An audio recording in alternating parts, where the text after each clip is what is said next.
Munan nang yang warbo ha nang yang warbo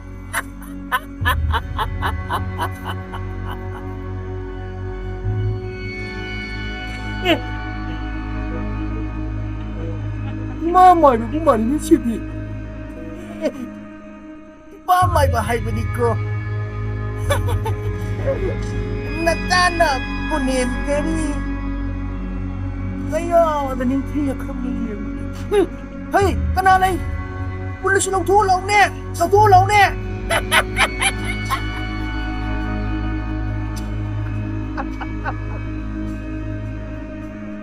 nasang nataw na maron ang natang kulit pa sino yun eh talo hey hey hey hey hey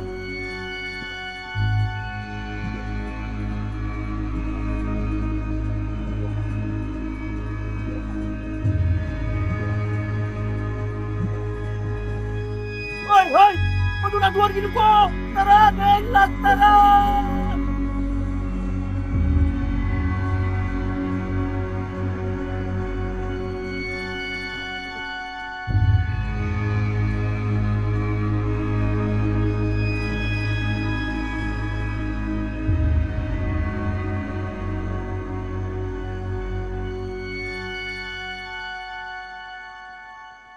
Udah! Hey! Hani, dege yavru dege yavru.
짝 파우비 꼭 탄나 삐져비요. 어이, 뜸이래요. 거기 붙자 방들 간시다. 어시로 야래.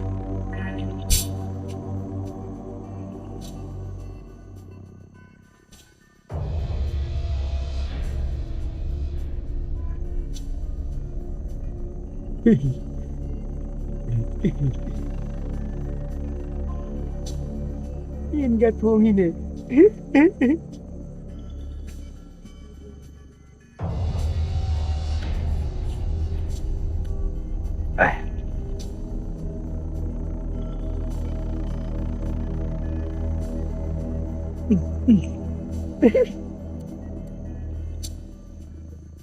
Cái gì rồi? Dòm hộ nâng cùng đi đến buồn ngọt. 어이, 나는 자래 또 이제. 어시로 야래. Lưới buồn ngọt. 어시로 올라가세.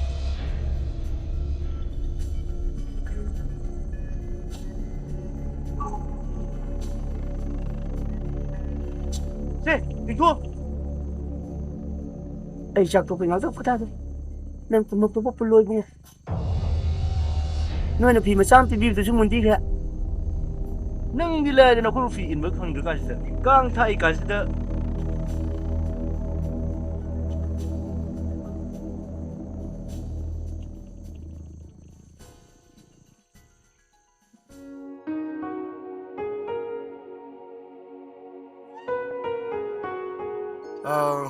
फरे फरे हौजिक्ति करिसु अकाइबे लेत्रबो नत्रो कैसु लेत्रे उंफा फरे माम अदो इबुंगो लिंबा मुनहानगी लंगला लंजिनसि हौजि अमता फंगबो लेत्रबरा पाउ खरदि फंगि माम एंगोंदा पन लाख तरा पोरोना है हा लुपा लाख तरा हा अदुक यामबा सेंदुदि कराइदि थिरुनि सेनगिदमक्तदि कैमता वानिंगाय लेत्रे माम मखोइगी डिमांडो मरम चादबगी वान ओ इबुंगो मुनहानदो नुसिबा अंगांनि मा कंदबा यादबनिको मुनहानगी मनाक्ता चटपदो आइसु यावगे इबुंगो करिगी मामना चत्तोइनो इथंदा चटकने अदु मामा मामासु ꯌꯨꯝꯁꯤꯗ ꯄꯨꯟꯅ ꯂꯩꯃꯤꯟꯅꯔꯁꯤ ꯌꯨꯝ ꯁꯪꯕꯤꯔꯝꯃꯨ ꯃꯥꯃꯥ ꯗꯥꯔꯂꯤꯡ ꯕꯗ ꯍꯥꯏꯁꯤꯅ ꯐꯔꯅꯤ ꯃꯥꯃꯥ ꯃꯥꯃꯥꯁꯨ ꯌꯨꯝꯁꯤꯗ ꯄꯨꯟꯅ ꯂꯩꯃꯤꯟꯅꯔꯁꯤ ꯑꯩꯒꯤꯕꯨꯗꯤ ꯃꯔꯛ ꯃꯔꯛꯇ ꯂꯥꯛꯀꯦꯗ ꯁꯤꯗ ꯁꯨꯝ ꯂꯩꯇ꯭ꯔꯁꯨ ꯌꯥꯅꯤ ꯃꯥꯃꯥꯅ ꯑꯩꯈꯣꯏꯕꯨ ꯅꯆꯥꯃꯛꯅꯤ ꯈꯟꯕꯤꯌꯣ ꯗꯥꯔꯂꯤꯡ ꯕꯗ ꯉꯁꯤ ꯐꯔꯛꯏꯁꯦ ꯃꯥꯃꯥꯒꯤꯁꯨ ꯑꯆꯧꯕ ꯊꯧꯗꯥꯡ ꯌꯥꯎꯈ꯭ꯔꯤꯕꯅꯤ ꯉꯁꯤꯗꯒꯤꯗꯤ ꯄꯨꯟꯅ ꯍꯦꯛꯇ ꯂꯩꯔꯁꯤ ꯃꯥꯃꯥ ꯍꯣꯏꯗ पुन हेते लेमिनर्स आदा खुनु खोंगदोंना इतोना लेबिदो हाइनरक्तरे अदुदि मामा आई मामना लेनेबा कादो अम्ता सेंगतोकजरुखिगे ओ फरे फरे फरे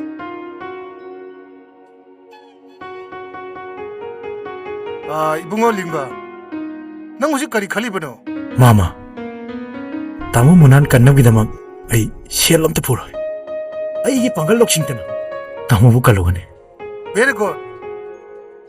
Nangge thongna maamna thakali. Maamsu yauni. Mangak to lei khai ke. Maamsu hauji pangal handrine. Mama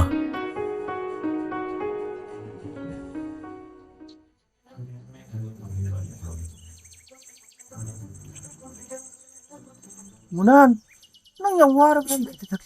Ha? Kari, isin. 낭부 이생 같은 거라 아 어이 그나이 이생도 그런 나는 보러고 명사는 안지 미나이 야버나 뛰네 하 이까이 궁금해 야버 미니네 락따라니네 락따라 강어보 라우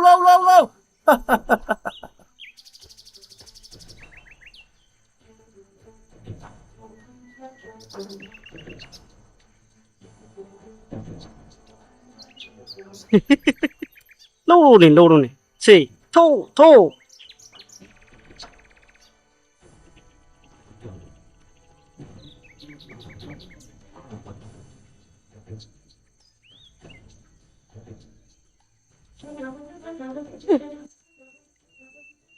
angamba angon ising ka kamsalin thorage ꯍꯣꯏ ꯆꯩꯅꯥ ꯑꯃꯇ ꯐꯥꯎꯟꯕ ꯌꯥꯗꯦ ꯃꯔꯝꯗꯤ ꯉꯁꯥꯏꯒꯤ ꯂꯥꯛ ꯇꯔꯥꯅꯤꯗꯣ ꯂꯥꯛ ꯇꯔꯥ munan nang angambane yathang tirabadi fudan be arabani nang hai sini nang ꯆꯠꯂꯣ ꯆꯠꯂꯣ ꯅꯃꯥꯏꯗꯨ ꯃꯣꯠꯄꯗꯨꯗ ꯏꯁꯤꯡ ꯀꯝꯁꯤꯟꯕꯤꯕ ꯑꯣꯏꯔꯝꯒꯅꯤꯅꯦ ꯍꯥ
tamo shu shu tamo ꯌꯥꯗꯦ ꯌꯥꯗꯦ ꯏꯕꯨꯡꯉꯣ ꯃꯗꯨ ꯌꯥꯗꯦꯀꯣ ꯑꯩꯈꯣꯏ ꯃꯤ ꯍꯥꯠꯄ ꯌꯥꯗꯦꯀꯣ ꯅꯪ ꯂꯥꯛꯇꯥꯕ 모래담 마마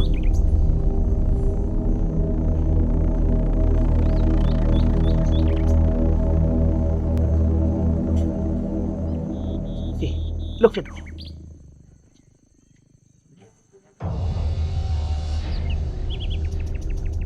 ꯁꯤ ꯂꯥꯛꯇꯥꯔ ꯁꯨꯔꯨꯕꯦꯟ ꯑꯩ ꯏꯃꯥ ꯏꯄꯥ ꯅꯧꯅ ꯀꯥꯏꯅꯈꯤꯕ ꯌꯥꯝꯅ ꯋꯥꯅ ꯍꯧꯔꯛꯄ ꯃꯤꯁꯛꯅꯤ ꯑꯐꯪ ꯑꯐꯪꯕ ꯊꯕꯛ ꯆꯤꯜꯍꯥꯎ ꯊꯤꯗꯅ ꯔꯤꯁꯣ ꯊꯧ ꯈꯣꯡꯕꯥꯟ ꯇꯧꯕ ꯃꯤꯅ ꯍꯪꯒꯣꯏꯕ ꯇꯨꯀꯠꯆꯕ ꯊꯕꯛ ꯀꯌꯥꯗꯨ ꯁꯨꯗꯨꯅ ꯂꯥꯛꯄ ꯄꯨꯟꯁꯤꯅꯤ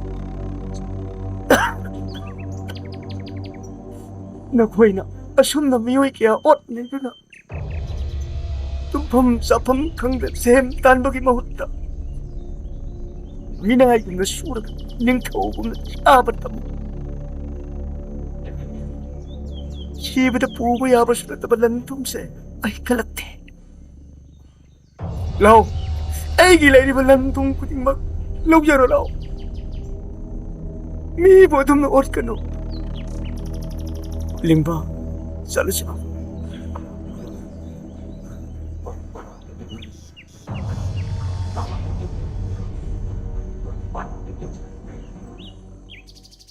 ꯁꯥꯔ ꯑꯃꯨꯛꯇ ꯉꯥꯏꯕꯤꯈꯣ ꯁꯥꯔ ꯑꯩꯁꯨ ꯏꯃꯥ ꯂꯨꯈꯥꯕꯤꯅ ꯌꯥꯝꯅ ꯋꯥꯅ ꯃꯍꯩ ꯃꯁꯤꯡ ꯇꯝꯍꯟꯕꯤꯔꯛꯈꯤꯕ ꯃꯤꯁꯛ ꯑꯃꯅꯤ ꯂꯧ ꯁꯪꯒꯝ ꯑꯃꯈꯛ ꯂꯩꯔꯝꯕꯗꯨꯁꯨ ꯌꯣꯟꯊꯣꯛꯂꯒ ꯊꯕꯛ ꯃꯆꯥ ꯑꯃꯈꯛ ꯐꯪꯅꯕꯅꯤ ꯍꯥꯏꯗꯨꯅ 이마는 끝나고 내비키 아두가 하복도수 여기래 셀싱도수 알키래 모두는 말은 뭐르가 아이고 보고 이마도수 레이키래 앙망맘마 셋셋 사나를 벌름당 것이다 핫들어봐 와칸나 망고이나르가 아이쇼 람비시다 공다락kim샤 ꯑꯩꯕꯨ ꯑꯃꯨꯛꯇꯪ ꯂꯥꯛꯄꯤꯌꯨ ꯑꯉꯝꯕ ꯅꯪꯒꯤ ꯋꯥꯈꯜꯅꯗꯤ ꯌꯧꯔꯕꯅꯤ ꯅꯈꯣꯏ ꯈꯨꯗꯤꯡꯃꯛ ꯑꯩꯒꯤ ꯑꯉꯝꯕ ꯊꯥꯛꯇ ꯌꯥꯏꯐꯅꯕ ꯁꯤꯟꯕꯤꯔꯒꯦ ꯑꯉꯝꯕ ꯍꯥꯏꯕꯤꯒꯅꯨ ꯁꯥꯔ ꯑꯩꯒꯤ ꯃꯤꯡꯗꯤ ꯉꯝꯕ ꯀꯧꯏ ꯉꯝꯕ ꯍꯦꯛꯇ ꯀꯧꯏ ꯁꯥꯔ ꯉꯝꯕ ꯅꯪꯒꯤ ꯅꯆꯥꯅꯅꯥꯎꯁꯤꯡꯁꯦ ꯂꯣꯏꯅ ꯀꯧꯁꯜꯂꯛꯑꯣ ꯑꯩꯒ ꯄꯨꯂꯞ ꯆꯠꯈ꯭ꯔꯁꯤ ꯐꯅꯤ ꯁꯥꯔ ꯂꯥꯛꯑꯣ ꯑꯩꯒꯤ ꯏꯆꯥꯗꯨꯕꯨ ꯀꯗꯥꯏꯗ ꯂꯩꯔꯝꯒꯕ ꯀꯨꯏꯔꯦꯗ ꯏꯆꯥꯒꯤ ꯃꯁꯛ ꯎꯈꯤꯗꯕ 이마, ꯀꯩꯝꯇ ꯅꯨꯡꯁꯥ ꯊꯤꯕꯤꯔꯨꯅꯨ. ꯂꯪꯃꯥꯟꯕꯤ ꯋꯥꯈꯜ ꯌꯥꯝ ꯂꯩꯕ ꯅꯨꯄꯤꯅꯤ. ꯂꯪꯉꯥꯟꯕꯤꯅ ꯆꯠꯂꯝꯗꯥꯏꯗꯗꯤ ꯅꯉꯣꯟꯗꯗꯤ ꯀꯔꯤ ꯀꯔꯤ ꯍꯥꯏꯔꯝꯃꯦ 이마, 마나 하이럼바 하이버부. 이마세 खरे यंगसिनबिरमो. 이마부 마팔람다 पुदुना लायेंगनाबा. 마 셀로네 하이럼메. ꯃꯥꯅ ꯍꯥꯏꯔꯝꯃꯤꯕ 하이럼메 이마. ꯑꯩꯒꯤ ꯏꯆꯥꯁꯦ ꯑꯣꯟꯊꯣꯛꯅ ꯃꯔꯥꯏꯕꯛ ꯊꯤꯈ꯭ꯔꯦꯗꯀꯣ ꯃꯄꯥ ꯅꯧꯅ ꯀꯥꯏꯅꯈꯤꯕꯗꯒꯤ ꯑꯋꯥ ꯃꯩꯁꯥ ꯂꯥꯡꯂꯦꯗꯣ ꯑꯩꯅ ꯃꯔꯣꯜ ꯑꯃ ꯑꯅꯥ ꯑꯌꯦꯛ ꯌꯥꯎꯗꯅ ꯇꯦꯛ ꯇꯦꯛ ꯂꯥꯎꯅ ꯀꯟꯗꯅ ꯂꯩꯔꯕꯗꯤ ꯐꯒꯗꯕ 이마, ꯀꯩꯝꯇ 와비루노. ꯂꯪꯃꯥꯟꯕꯤꯅ ꯀꯔꯤꯒꯨꯝꯕ ꯁꯦꯟ ꯄꯣꯛꯇ꯭ꯔꯒꯁꯨ ꯑꯩꯅ ꯄꯥꯕꯨꯡꯗꯒꯤ ꯁꯦꯜ ꯂꯧꯔꯒ 이마ꯕꯨ ꯃꯄꯥꯟꯂꯝꯗ ꯄꯨꯗꯨꯅ ꯂꯥꯌꯦꯡꯒꯗꯣꯏꯅꯤ. ꯀꯩꯝꯇ ꯈꯟꯕꯤꯔꯨꯅꯣ 이마. ꯅꯈꯣꯏꯅ ꯁꯨꯝ ꯋꯥꯈꯜ ꯇꯥꯔꯛꯄꯁꯦ ꯑꯩ ꯌꯥꯝ ꯅꯨꯡꯉꯥꯏꯔꯦ ꯃꯁꯤꯃꯨꯛ ꯄꯦꯟꯕ ꯂꯩꯇ꯭ꯔꯤ ꯑꯗꯣ ꯏꯅꯥꯎꯁꯥ ꯅꯈꯣꯏ ꯑꯄꯥꯝꯕ ꯊꯕꯛ ꯑꯃꯗꯤ ꯍꯥꯏꯌꯨꯗꯅ ꯑꯩꯅ ꯑꯉꯝꯕ ꯃꯇꯦꯡ ꯄꯥꯡꯒꯦ ꯏꯅꯥꯎ ꯉꯝꯕꯅ ꯀꯔꯤ ꯊꯕꯛ ꯇꯧꯕ ꯄꯥꯝꯃꯤꯕ ꯁꯥꯔ ꯑꯩꯒꯤꯗꯤ ꯈꯔ ꯏꯪꯅ ꯆꯤꯛꯅ ꯂꯩꯕꯁꯨ ꯌꯥꯕ ꯉꯥ ꯐꯥꯝ ꯑꯣꯏꯅ ꯇꯧꯖꯒꯦ ꯁꯥꯔ ꯐꯔꯦꯅꯦ ꯉꯥ ꯐꯥꯝ ꯇꯧꯕꯤꯔꯣ ꯃꯅꯤꯄꯨꯔꯗ ꯉꯥ ꯋꯥꯠꯇꯅꯕ ꯉꯥ ꯄꯨꯊꯣꯛꯄꯤꯔꯣ ꯄ꯭ꯔꯤꯊꯤꯕꯤꯗ ꯂꯩꯕ ꯉꯥ ꯈꯨꯗꯤꯡꯃꯛ ꯃꯈꯜ ꯁꯨꯅ ꯌꯣꯛꯄꯤꯔꯣ ꯑꯗꯨꯒꯅꯦ ꯁꯥꯠꯂꯕ ꯉꯥꯗꯗꯤ ꯌꯣꯛꯄꯤꯔꯨꯅꯨꯀꯣ ꯃꯥꯁꯦ ꯃꯊꯣꯡ ꯌꯥꯝ ꯆꯥꯗꯦꯌꯦ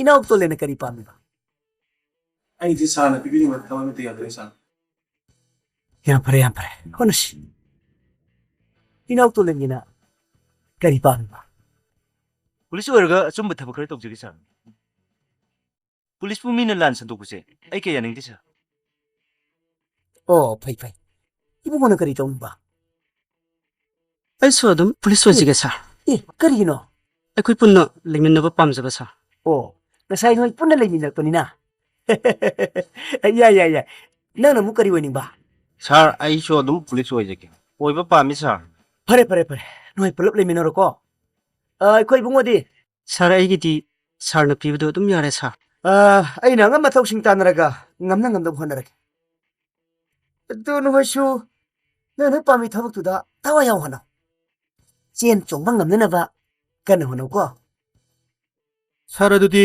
ꯑꯩꯈꯣꯏ ꯑꯃꯨꯛ ꯌꯧꯅꯕ ꯇꯧꯔꯒꯦ ꯁꯥꯔ ꯑꯣ ꯐꯔꯦ ꯌꯧꯔꯣ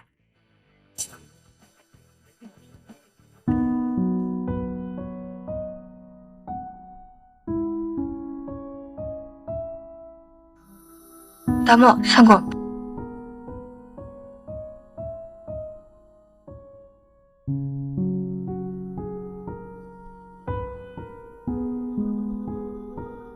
ꯇꯥꯃꯣ ꯀꯩꯗꯧꯔꯦ ꯑꯩꯁꯨ ꯍꯌꯦꯡꯗꯒꯤꯗꯤ ꯑꯁꯣꯟꯕꯤ ꯏꯃꯥꯒꯤ ꯃꯅꯥꯛꯇ ꯑꯃꯨꯛ ꯂꯩꯔꯨꯔꯒꯦ ꯍꯥ ꯅꯪ ꯆꯠꯂꯒꯦ ꯍꯥꯏꯔꯣ ꯍꯣꯏ ꯆꯠꯂꯨꯔꯣ ꯂꯤꯡꯕ ꯑꯩꯈꯣꯏꯅꯤꯅꯅꯦ ꯅꯪꯕꯨ ꯌꯨꯝꯐꯥꯎ ꯊꯤꯟꯕꯤꯅꯤꯗ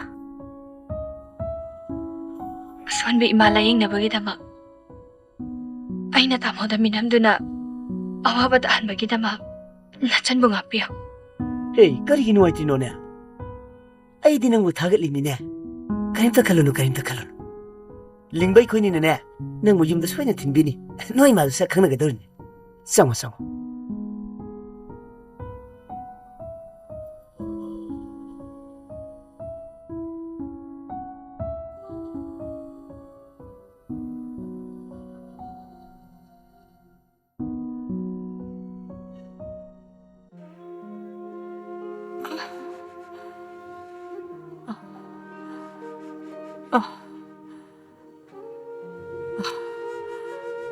이심 기다 닦게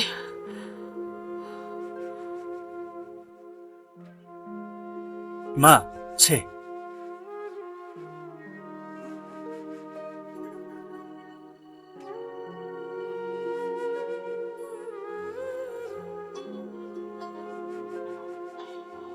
이마, 아이래. 이마기 비마 ngaiko may wakisi ibung wasasiya may Yani, Ma. putaro ꯑꯩ ꯃꯩ ꯂꯧꯊꯣꯛꯎꯒꯦ ꯂꯝꯉꯥꯟꯕꯤ ꯉꯥꯏꯍꯥꯛꯇꯪ ꯂꯩꯔꯝꯃꯣ ꯑꯩ ꯃꯩ ꯄꯨꯊꯣꯛꯀꯦꯀꯣ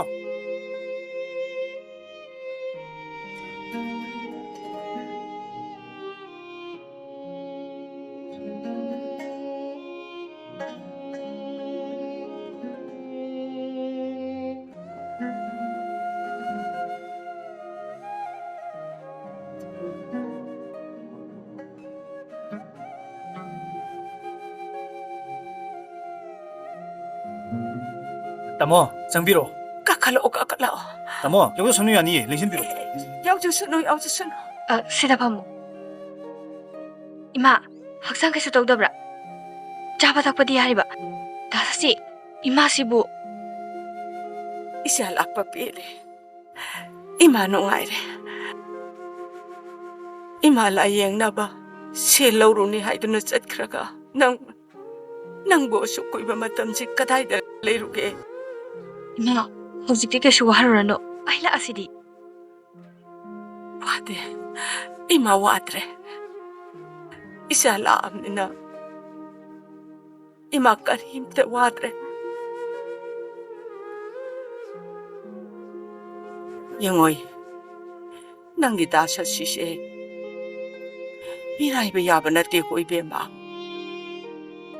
이마기다마 마나 뽐나마 혼나비리바니 이마 아이나 다사씨부 그덕하게 미라이도누 다사씨 낭 ꯌꯥꯝ 와라파니부 와드다 이마기 마팅 방법보 그게 와드노 ꯂꯝꯉꯥꯟꯕꯤ ꯅꯪꯒꯤꯅ ꯊꯧꯅ ꯑꯩꯅ ꯊꯥꯒꯠꯂꯤ ꯅꯨꯄꯤ ꯑꯣꯏꯖꯔꯕꯁꯨ ꯏꯃꯥ ꯂꯥꯌꯦꯡꯅꯕꯒꯤꯗꯃꯛ ꯁꯤꯕ ꯅꯥꯕ ꯀꯤꯗꯅ ꯅꯪꯒꯤ ꯋꯥꯈꯜ ꯂꯧꯁꯤꯡꯇꯅ ꯂꯧꯔꯝꯂꯤꯕ ꯊꯧꯗꯥꯡꯁꯤꯡꯗꯣ ꯑꯩ ꯅꯪꯕꯨ ꯊꯥꯒꯠꯇꯕ ꯉꯝꯗꯦ ꯇꯥꯏꯕꯪꯄꯥꯟꯁꯤꯗ ꯏꯃꯥꯗꯒꯤ ꯍꯦꯟꯕ ꯂꯩꯇꯕꯅꯤ ꯍꯌꯦꯡꯃꯛ ꯏꯃꯥꯕꯨ ꯃꯄꯥꯟꯗ ꯄꯨꯗꯨꯅ ꯆꯠ ꯃꯗꯨꯗ ꯆꯪꯒꯗꯕ ꯁꯦꯟꯐꯝ ꯈꯨꯗꯤꯡꯃꯛ ꯑꯩꯅ ꯄꯨꯊꯣꯛꯀꯅꯤ ꯑꯗꯨ ꯆꯠꯄꯗꯤ ꯀꯅꯥꯒ ꯆꯠꯀꯅꯤ ꯇꯥꯃꯣ ꯆꯠꯄꯒꯤꯗꯤ ꯑꯩꯒ ꯑꯣꯏꯅ ꯑꯗꯨꯝ ꯆꯠꯂꯒꯦ ꯇꯥꯃꯣ ꯀꯩꯅꯣꯅꯦ ꯑꯩꯈꯣꯏ ꯗꯥꯁꯥꯁꯤ ꯗꯥꯁꯥꯁꯤ 마나 따모무나 마나 달링바 오 그럼저리 따모 다가짜리 무릎링바 이낙사씨 낭디 나상락세 퍼저리바 솔라비 마기도 너나 아석구이니 신들을 레비름바세 대방 시모뿐 통잔 비보이션 따모 이마기 턱은 방저버디 아기 과이디기 라이브 파보니 아뚜디 다사시 하예 막 짠나바 플라이트 티켓도 다사시네 깎비르러게라 아이가 오르게 तंगाई फददेसु चप्पा यानी हौजिकति तामोगी कैसु प्रॉब्लमसु लेट्रे यानीदा अखोय अदुम चलुरगे होय चलो माई पान हालो लिंबा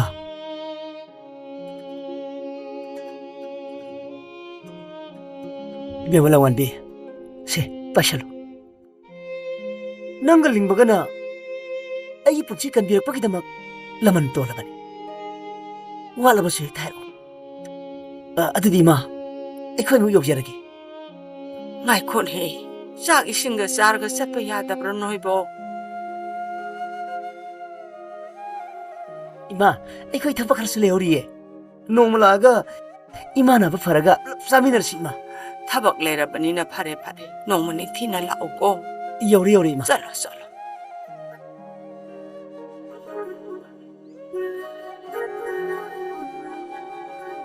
लमनबी इमागी अनाबसे पुंफा फरगा माई पान हलपदो अखोंगारमगेको अदुगा मरमरतदी फोन तोरपु काउनिको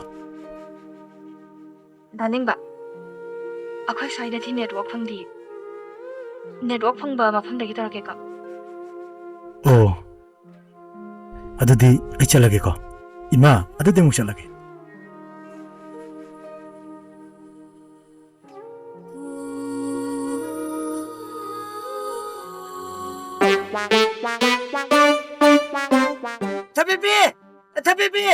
थबीबी ने बुखाई लगी रे अब चलाओ रे 나 그나 그래도 비하게 해봐. 그래도 비하게. मैं तब ना आएगी नहीं नंग आती आती है 아스, 아이디 그노가 칼로레. 그이노 나대 아저 하이시보. 미부 핵도 나봐 야브라바.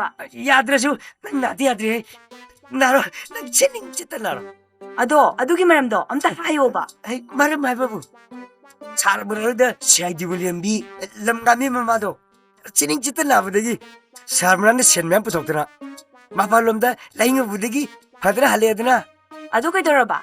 아두는 낭신 나섰나로봐 아이 누피 나래야드나 사람한테기 센면 럭토라가 이반이 hov도 호르지 아스 마도 오이베야 방나데다. 마시노 바스네 핵 하이바마. 오이리미 사람한테 찌냠 저분이미 비트기 돌없이는 오이디에봐 오 라올라 싸끔 나 저러시. 오나 카나라시 에도 라오 라올라. 아이 아두니에봐 아이 센면 빠이따라들어 아두니에봐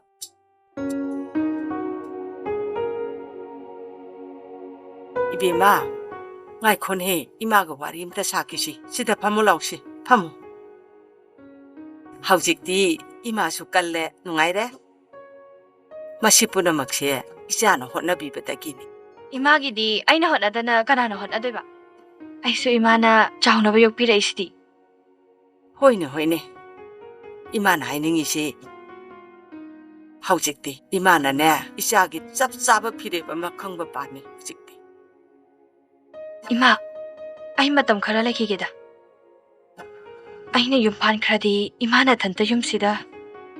예 adugi karim ta khalun channa thokna leiba ya ba anak pada se nang da cha si mabuk mara su tapi mayai ka ba chinchak su chate subu su tande haujiki matam da di ne asini ne maru changbai to 까이노 이마나 하이두보. 미 따라가. 예 adugi wadi ne ima ga pau loina phaunarabani hey mana su yarabani ne 에, 까이노 이마 하이두보. 이마디가 마이바우 파우나루이바. mana aigi nakda leidana sak isinga thongbidana thaba inkhang loina hotnabire kanagi kolik phawbo mana loina phengbire adutadi imana penman kharadana isanu pise tangonda pirage sinidana 이마닥시 어통난 감크레다. 아다다다 사시나 까이 코마이바. khumde nokphet tawdana lei aduda aina nokono sat khumo kaido wei kaidoi no sinidana 아코이 마시디 어통네 까이자 그래. o aduda ne ai budi kesu kaide langan bigi wani ima kaina jabi kaina khumok bai wani si adudadi aina kayam nungsi 아스 이마 아이야 닝디코. 레카이데 юм판 바세. 아이야 미카이. he yadaba yaroi ne ima gi de kana su laiba nate ho ha hairakpada mana tana kana leidige ye maduna kana de ima na hairsi pharabani ima ju ka su tawdrabani na ne hana gumna kai then chana ba tawrage nang action anu ko aina hairse yadaba yaroi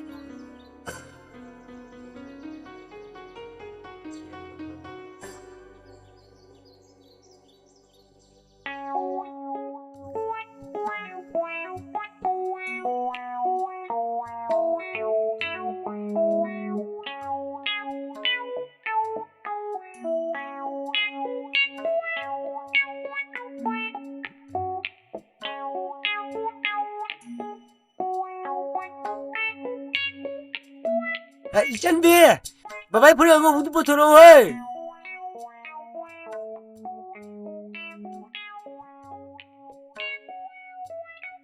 바붕 봄야자 이네 수리에. 하 호직 짝고 잡아들 이렇게 되면 미야두부 나는 몰리는 시도 이미네 말을 못 봐가 니네 나는 몰리는 소리미네 오빠 에 아이가 당나. 이노 이노 시가기노. 아이기 사세 다가랑기 포모이래네.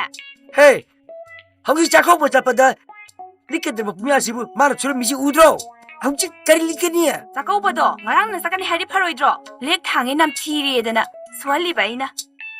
나랑 그때네 호직 본다 할 거니네 사키보 하우스 이때 폰다 하이라가 사토리바.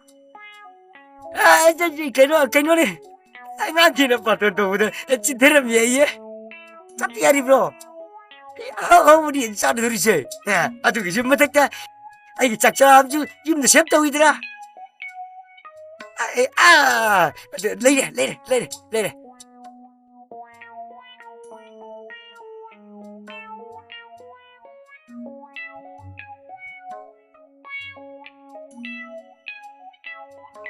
ꯑꯦ ꯑꯗꯨ ꯂꯤꯂꯦꯒ ꯆꯠꯇꯣꯔꯤꯕ ꯁꯦ ꯐꯨꯔꯤꯠ ꯑꯉꯧꯕꯅꯦ ꯆꯨꯝꯕꯨ ꯉꯧꯔꯗꯤ ꯌꯥꯔꯦ ꯅꯪꯒꯤꯁꯨ ꯍꯣꯔꯦꯟ ꯉꯥꯝꯕꯗꯣ ꯁꯨꯛ ꯑꯃꯨꯛ ꯄꯨꯕꯤꯔꯛꯀꯦ ꯑꯩ ꯆꯠꯂꯦ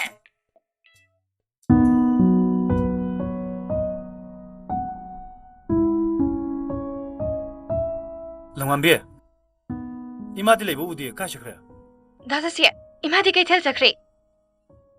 시다 파모. 야래 그대로게 와칸 누아이타바 말이다 그시 떠우대다. 그놈디 칼람바 말이다 칸데 미 다사씨. 품늘 레이도 풍토 아와바 꼭분이 다사씨다 아코이 마나 그이 하게. ꯑꯗꯨꯒꯤ ꯑꯣꯏꯔꯦ ꯅꯪꯅ ꯎꯉꯝꯃꯤꯁꯦ ꯑꯗꯨꯗꯤ ꯏꯃꯥꯅ ꯅꯥꯗꯨꯅ ꯂꯩꯕꯗꯨꯗ ꯏꯃꯥꯒꯤ ꯋꯥꯈꯜ ꯅꯨꯡꯉꯥꯏꯅꯕꯅꯦꯅ ꯏꯃꯥꯅ ꯍꯥꯏꯕ ꯈꯨꯗꯤꯡ ꯌꯥꯔꯦꯅ ꯑꯩꯅ ꯁꯨꯝ ꯍꯥꯏꯈꯤꯕꯅꯤ 다사씨, 차 탁씨. 아이 차 로루게. ꯀꯣꯟꯅ ꯊꯛꯑꯁꯦ ꯅꯥꯔꯨꯕ ꯍꯧꯒꯠꯂꯛꯄ ꯃꯤꯁꯦ ꯑꯅꯧ ꯑꯄꯦꯟ ꯌꯥꯝ ꯆꯥꯅꯤꯡꯉꯦ ꯍꯥꯏꯕꯅꯤ ꯑꯗꯨꯗ ꯏꯃꯥꯗꯣ ꯀꯔꯤ ꯆꯥꯅꯤꯡꯒꯦꯅ ꯑꯩ ꯍꯪꯒꯦ ꯂꯥꯛꯄꯅꯦ ꯑꯗꯣ ꯑꯩ ꯆꯠꯂꯒꯦꯀꯣ 응.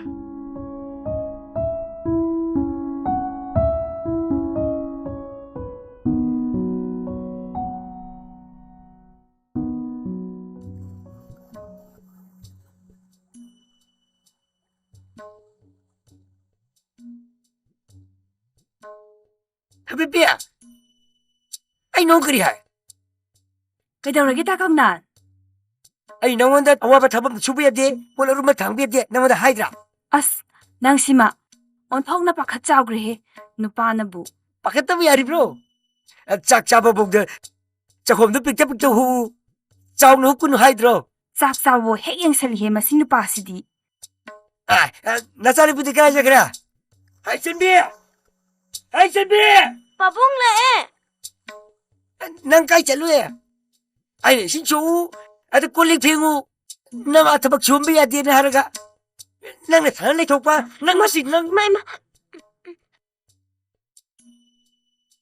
ꯄꯥꯕꯨꯡ ꯑꯩ ꯁꯥꯟꯅꯧꯕ ꯅꯠꯇꯤꯌꯦ ꯏꯃꯥ ꯃꯈꯣꯡ ꯏꯪꯉꯦ ꯍꯥꯏꯕꯗꯨꯗ ꯃꯅꯤꯡ ꯏꯪꯈꯣꯜꯗꯒꯤ ꯁꯤꯡ ꯆꯨꯔꯨꯕꯅꯦ ꯑꯗꯨ ꯅꯪ ꯁꯥ ꯍꯥꯏ ꯌꯥꯗ꯭ꯔꯥ ꯃꯁꯤꯗꯤ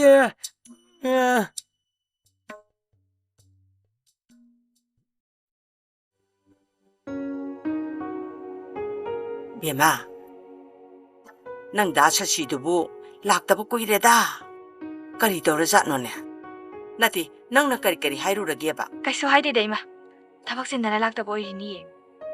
ꯊꯕꯛꯄꯨꯗꯤ ꯌꯥꯝ ꯆꯤꯟꯖꯕꯅꯤꯗ ꯅꯍꯥꯟ ꯅꯣꯡꯃꯗꯤ ꯂꯝꯕꯤꯗ ꯊꯦꯡꯅꯕꯗꯅꯦ ꯃꯥꯅ ꯑꯩꯉꯣꯟꯗ ꯏꯃꯥ ꯍꯧꯖꯤꯛꯁꯦ ꯀꯔꯤꯅ ꯆꯥꯕ ꯌꯥꯔꯤꯒꯦ ꯀꯔꯤ ꯆꯥꯅꯤꯡꯒꯦꯅ ꯍꯪꯉꯛꯄꯅꯤꯗ ꯑꯗꯨꯗ ꯑꯩꯅꯅꯦ ꯍꯣꯏ ꯏꯕꯨꯡꯉꯣ 이마ꯗꯤ ꯍꯧꯖꯤꯛꯇꯤꯅꯦ ꯂꯐꯣꯏꯒ ꯆꯥꯛꯀ ꯇꯣꯠꯄ ꯂꯐꯣꯏ ꯌꯥꯎꯗ꯭ꯔꯗꯤ ꯆꯥꯛ ꯆꯥꯕꯤ ꯄꯣꯠ ꯅꯠꯇꯦꯅ ꯍꯥꯏꯔꯝꯕꯅꯤ 이마 लफोय ꯍꯥ ꯍꯧꯖꯤꯛꯇ ꯅꯪꯒꯤ ꯋꯥꯔꯤ ꯁꯥꯔꯝꯃꯤꯕꯅꯤꯅꯦ ꯑꯉꯥꯎꯕꯣ ꯅꯪꯕꯨ ꯅꯍꯥꯟꯈꯩ ꯀꯥꯏ ꯆꯠꯂꯨꯔꯒꯦ 이마 아직 타밤 저자루래 ꯍꯧꯖꯤꯛꯇꯤ ꯂꯝꯉꯥꯟꯕꯤꯁꯨ ꯂꯩꯔꯕꯅꯤ나 ꯇꯣꯏꯅ ꯂꯥꯛꯇ꯭ꯔꯁꯨ ꯌꯥꯗ꯭ꯔꯥꯅ ꯂꯥꯛꯇꯕꯅꯤꯗ 이마 다사씨기세 아잉원다 와로바 말리다. 이씨 아이디 그래도 왜 와로돼봐 아드디 다사씨. 하이행세 아이가 타바모 짜미노시라. 얌찐브라. 야이 쌀루시 얌실레스 아이디 낭기 타봉이 해나 마루오이다 또 ꯅꯪ ꯗꯥ ꯁꯁꯤꯁꯦ ꯃꯕꯨꯛ ꯀꯌꯥꯝ ꯐꯈ꯭ꯔꯅꯣꯕꯁꯦ ꯑꯩꯈꯣꯏ ꯃꯩꯆꯥꯒꯤꯗꯤ ꯅꯪ ꯗꯥ ꯁꯁꯤꯁꯦ ꯃꯥ ꯅꯠꯇꯅ ꯑꯩꯈꯣꯏꯒꯤ ꯀꯅꯥ ꯂꯩꯔꯤꯒꯦꯕ ꯅꯪ ꯗꯥ ꯁꯁꯤꯁꯦ ꯅꯪꯅ ꯑꯉꯝꯕ ꯃꯇꯦꯡ ꯄꯥꯡꯒꯗꯕꯅꯤꯀꯣ 이마 아두디 아이 묵잘라게고 कोना मुक लागे मा लंगमांबी आई हेंगा ता लागे आई चलगे ꯀꯩꯅꯣ ꯅꯪꯅ ꯂꯥꯛꯑꯒ ꯄꯔꯕꯛ ꯆꯠꯂꯤꯁꯤꯕꯣ ꯆꯠꯂꯣ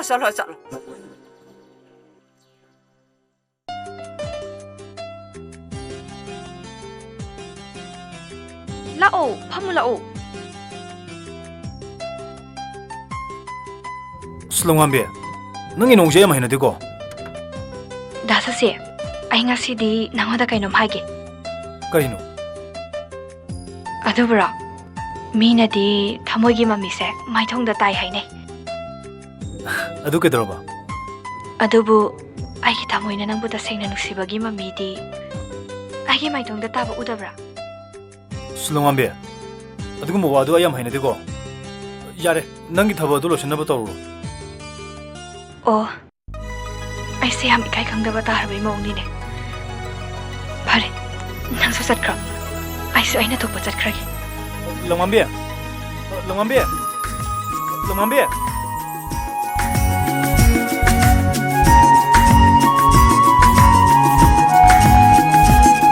हवाईदगी हेना नुंसीजबे नंसे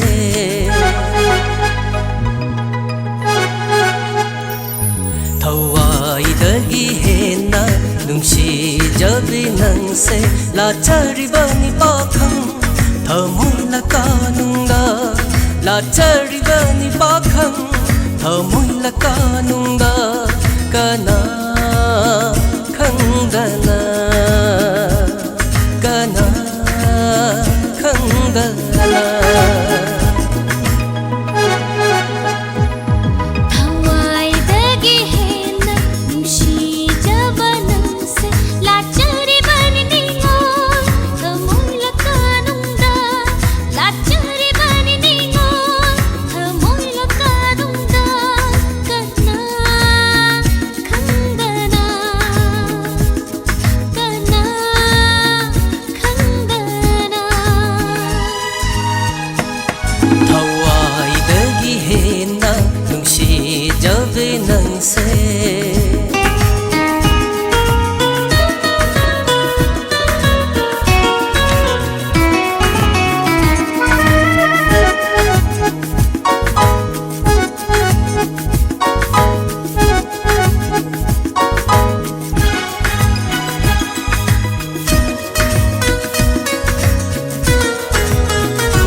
लाचारिबनी पाखं थमुइला कानुंगा लाचारिबनी पाखं थमुइला कानुंगा कना खंगना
ꯂꯥꯆꯔꯤꯕꯅꯤ ꯄꯥꯈꯪ ꯊꯃꯣꯏ ꯂꯀꯥꯅꯨꯡꯗ ꯂꯥꯆꯔꯤꯕꯅꯤ ꯄꯥꯈꯪ ꯊꯃꯣꯏ ꯂꯀꯥꯅꯨꯡꯗ ꯀꯅꯥ ꯈꯪꯗꯅ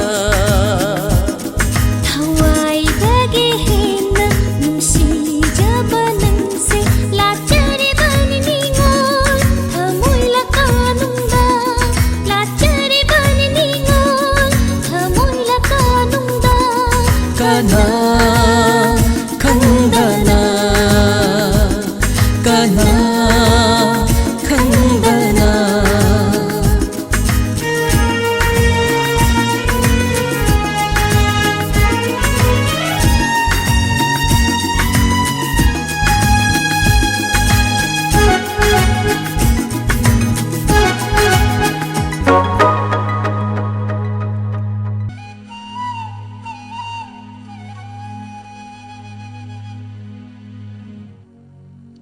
그대로잖아 레이온이나 돌로트리시네 사오는 라오니까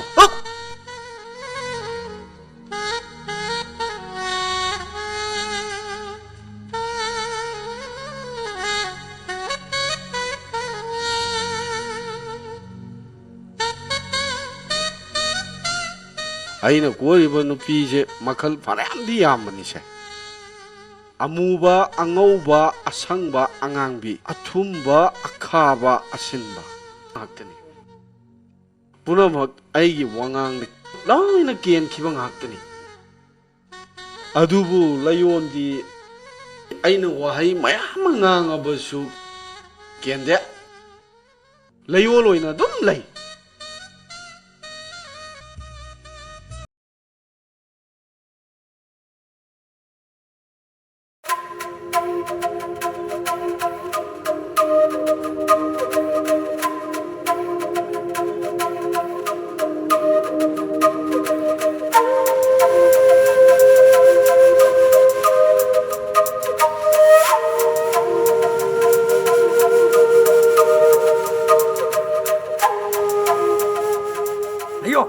레이온! 야, 그래! 에이, 실례이미! 레이온! 야, 그래! 그저 말듯이 뭐. 아유, 짱네 좋게 이거. 용아 나 레이올레제 강브로 레이올씨, 나 띠바. 이나, 난 차이를 가야 되라. 이스 이나오 스와일레 가이데이라가 용아 난기 꼬끼 넘버 누구 거야? ꯍꯣꯏ ꯅꯝꯕꯔꯁꯤ ꯈꯔ ꯋꯥꯡꯉꯤ 이나우디 꼭기 ꯅꯝꯕꯔꯁꯤ ꯈꯔ ꯅꯦꯝꯕ꯭ꯔꯥ 마마 마빠지가 파절라 탐기디 하이드라든 람자우 초록도 다도이시고 아스 예훈이지 후이 분야니 너희 나마두나가 나빠두나가 라행 비드로 ꯍꯣꯏ ꯑꯇꯩ ꯂꯩꯔꯤ ꯅꯃꯤꯡꯒꯅꯦ ꯂꯩꯐꯝꯒ ꯑꯝꯇ ꯍꯥꯏꯔꯝꯃꯣ 밍레이범 하이라 무가인 사이지 dim마짜네고 어이 나마나 봐도 라행을로 아이시엔 하피게 아이디 뭐이군바 사이즈 마차제 얌농시 아이 잘라게 ꯍꯦꯡꯉꯥꯀꯣ ꯑꯩꯅ ꯁꯨꯝ ꯌꯦꯡꯕꯗ ꯅꯪꯁꯦ ꯂꯩꯌꯣꯟꯁꯦ ꯈꯔ ꯄꯥꯝꯃꯥꯅꯦ ꯂꯩꯌꯣꯟꯒꯤ ꯋꯥꯈꯜ ꯊꯥꯗꯣ ꯂꯩꯌꯣꯟꯁꯦ ꯑꯩꯒ ꯄꯠꯇꯠꯅ ꯅꯨꯡꯁꯤꯅꯩꯅꯦ ꯅꯣꯛꯀꯅꯣ ꯂꯩꯌꯣꯟꯒꯤ ꯋꯥꯈꯜ ꯊꯥꯗꯣꯛꯀꯦꯔꯥ ꯊꯥꯗꯣꯛꯒꯦꯔꯥꯊꯥꯗꯣꯛꯀꯦ ꯍꯥꯏꯌꯣ ꯀꯔꯤꯒꯨꯝꯕ ꯂꯩꯌꯣꯟꯒꯤ ꯋꯥꯈꯜ ꯊꯥꯗꯣꯛꯇ꯭ꯔꯕ 나토이도 아티아다 파이레콩 어이 세력 얌 칼락간 나 투아이도 이스카선 짰게로 하 चलो 친구 마마 가이시 동원 사그로 चलो 자이롱 만바 쿠박치나 타드나바 나밋 아니도 총투어가네 나 쿠나 파이르가 나임 욕제니 चलो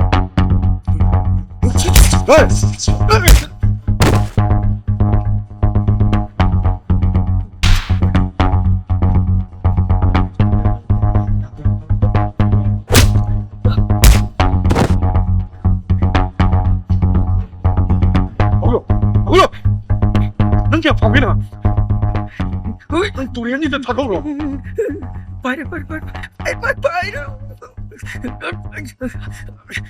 난 행동이나 챙겨주는 난 니는 돈 듣는 난 돈도 한번 자기라는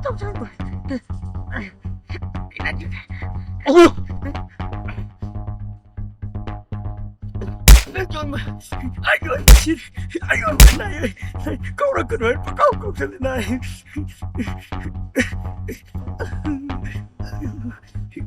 câu 그걸 câu 난 무슨 못 가고 있는 바람이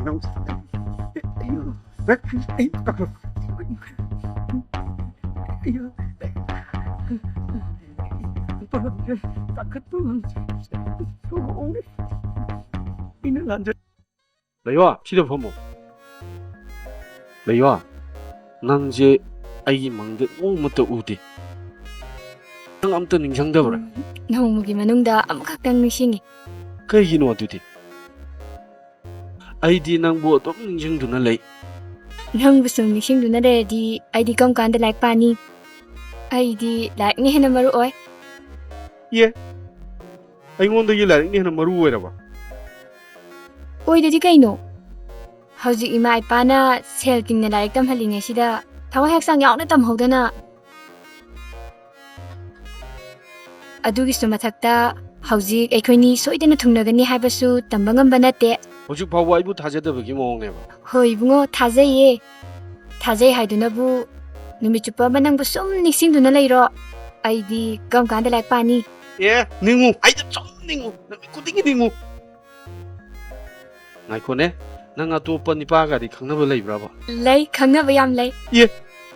그이노 아이지보 아마니 각 나타나 마야마 레이바 Ho laye laye. Mapu pandringai ningtamna laisharingai sida makhal mathen nupa mayam khangnani janani. Aina matik charba matamda aigidamag lekpirambani pado. Ada ko leithoga lori kaino. 자크레다 아이디 나한카이 이탄도워로 보이칼리 그이노 아이지보 Hoi bungo chakpiruno. Sinpham ama painaba hotnabikho.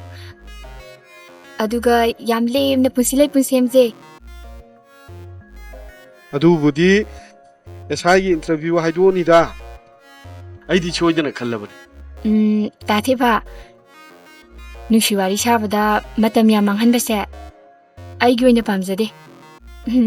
Yobiro ai chalage.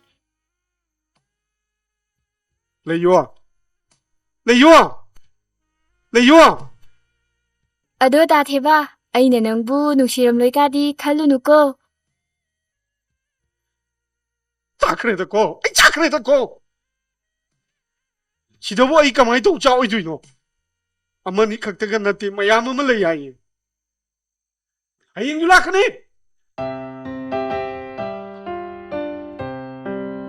레이온 난 야래 암따 하유 그들어게 이게 더버 구치니까 또는 나쁘진 엄디 Dadana thabak chilida hairisibu kari thabakno.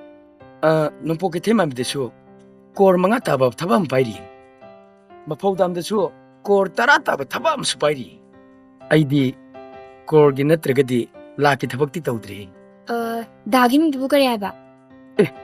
kaino aina nangond hairududi boni machana aina nangond tatan haidudi Haima, aidi phagi or beningure. Boni macha manda maline. ai boni machani boni macha Ado da boni macha. Dana haido ayarage. Ado unabadi thamagi manungda amukhaktang unajiko. karigino adudi Ai nushibada matam hanba yadri. Ihai tambada pukning changgibi mahairoine. aina pamjabuju aduni aduna hayeng gambi shubingda amta lakeraba Kaigino da boni macha. nangi free piron khallegena sum khalambanida Yanida leibigano. Hayeng nanakta lerakanda pena leibiyo.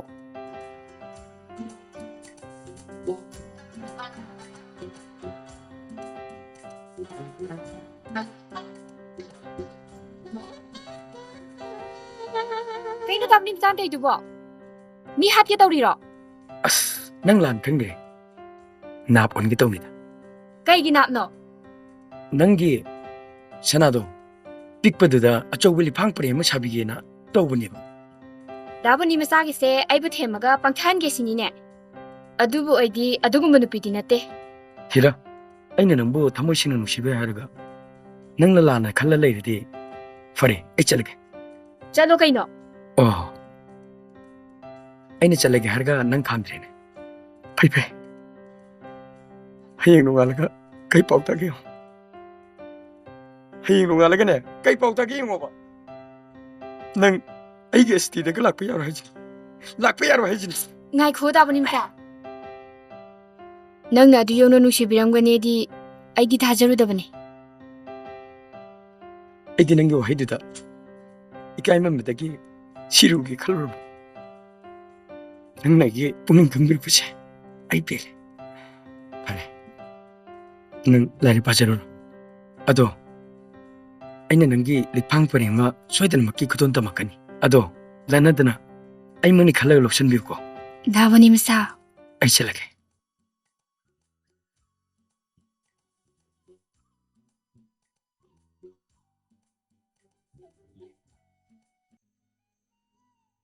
ꯑꯁꯤꯗ ꯐꯝꯃꯒ ꯆꯥꯔꯣꯁꯤ ꯐꯖꯩꯌꯣ ꯁ꯭ꯋꯥꯏꯁꯤꯗꯤ ꯁꯪꯇ꯭ꯔꯤꯛꯀ ꯁꯪꯉꯗꯅ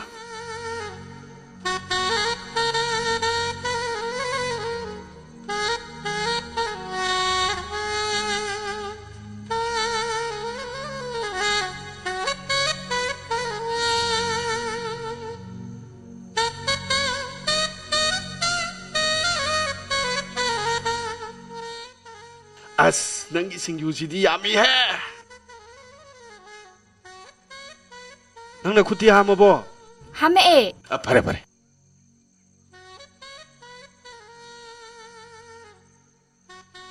ꯀꯅꯥꯗꯩꯅꯣ ꯁꯤꯕꯨ ꯑꯩꯈꯣꯏ ꯅꯤꯅꯦꯗꯒꯤꯅꯤꯗ ꯈꯔ ꯌꯥꯝ ꯆꯥꯔꯣ ꯄꯣꯔꯛꯀꯦꯗꯤ ꯍꯥꯏꯗ꯭ꯔꯒ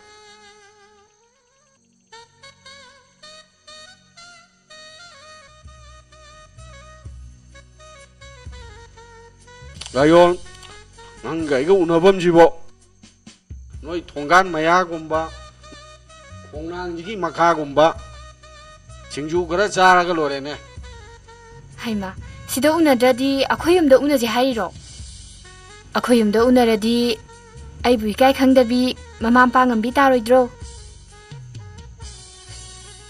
ꯑꯗꯨꯏ ꯋꯥ ꯅꯠꯇꯦꯗ ꯅꯣꯡꯃꯇ ꯁꯤꯅꯦꯃꯥ ꯌꯦꯡꯉꯨꯁꯤ ꯍꯩꯀꯣꯜ ꯂꯩꯀꯣꯜ ꯌꯦꯡꯉꯨꯁꯤ ꯒꯥꯔꯤ ꯇꯣꯡꯉꯒ ꯀꯣꯏꯔꯨꯁꯤ ꯃꯐꯝ ꯅꯨꯡꯉꯥꯏꯕ ꯌꯥꯝꯅ ꯂꯩ ꯑꯗꯨꯗ ꯆꯠꯁꯦ ꯍꯥꯏꯕꯁꯨ ꯌꯥꯗꯦ ꯑꯦ ꯀꯥꯏ ꯀꯥꯏ ꯃꯐꯝꯗ ꯅꯨꯡꯉꯥꯏꯕ ꯂꯩꯔꯤꯕ ꯑꯟꯗ꯭ꯔꯣ ꯒꯥꯔꯗꯦꯟ ꯀꯛꯆꯤꯡ ꯒꯥꯔꯗꯦꯟ ꯁꯦꯟꯗ꯭ꯔꯥꯒꯤ ꯅꯨꯔꯥꯊꯦꯟ ꯒꯥꯔꯗꯦꯟ ꯀꯣꯏꯔꯨꯕ ꯌꯥꯏ ꯅꯪꯅ ꯍꯦꯛꯇ ꯌꯥꯗꯦ AC ꯌꯥꯎꯕ ꯔꯦꯁꯇꯨꯔꯦꯟ ꯅꯨꯡꯉꯥꯏꯕ ꯃꯐꯝ ꯌꯥꯝ ꯂꯩ ꯈꯪꯉꯕꯣ ꯑꯗꯨꯗꯒꯥꯁꯦ ꯃꯣꯃꯣ ꯆꯧ ꯆꯥꯔꯨꯕ ꯌꯥꯏ ꯅꯪꯅ ꯍꯦꯛꯇ ꯌꯥꯗꯦ ꯂꯩꯌꯣ ꯅꯉꯣꯟꯗꯅꯦ ꯈꯨꯅꯨꯡꯒꯤ ꯑꯣꯏꯕ ꯆꯤꯡꯅꯨꯡꯒꯤ ꯑꯣꯏꯕ ꯎꯈꯥꯒꯤ ꯑꯣꯏꯕ ꯋꯥꯈꯜ ꯑꯃ ꯈꯜꯂꯦꯕ ꯅꯪꯅ ꯅꯪꯒꯤ ꯆꯧꯆꯧ ꯃꯣꯃꯣꯗꯣ ꯃꯤꯔꯝꯒꯤ ꯄꯣꯠ ꯉꯥꯛꯇꯅꯤ ꯃꯤꯔꯝꯗ ꯁꯦꯟ ꯆꯠꯈꯤꯅꯤ ꯇꯥ ꯊꯦꯕꯗꯤ ꯈꯨꯅꯨꯡ ꯆꯤꯡꯅꯨꯡꯒꯤ ꯃꯤ ꯅꯠꯇꯕꯅꯤꯅ ꯌꯥꯝ ꯍꯩꯁꯤꯡꯅ ꯄꯪꯉꯦ ꯃꯤꯔꯝꯒꯤ ꯆꯧꯆꯧ ꯃꯣꯃꯣꯗꯒꯤ ꯏꯔꯝꯗꯝꯒꯤ ꯃꯅꯥ ꯃꯁꯤꯡꯅ ꯁꯨꯕ ꯁꯤꯡꯖꯨꯁꯤꯅ 90% ꯍꯛꯆꯥꯡꯗ ꯀꯥꯟꯅꯍꯜꯂꯤ ꯍꯥꯏꯕꯁꯦ ꯇꯥ ꯊꯦꯕꯗꯤ ꯀꯔꯤꯝꯇ ꯈꯪꯗ꯭ꯔ ꯃꯥꯜꯂꯦ ꯂꯩꯌꯣ ꯅꯪꯁꯤꯗꯤꯕ ꯂꯥꯏꯔꯤꯛ ꯍꯩꯕꯒꯤ ꯍꯧꯅꯕ ꯕꯅꯥꯜꯒ ꯑꯝꯇ ꯂꯥꯟꯗꯦꯍꯦ ꯆꯨꯝꯅ ꯍꯦꯛꯇ ꯊꯥꯖꯤꯜꯂꯛꯏꯍꯦ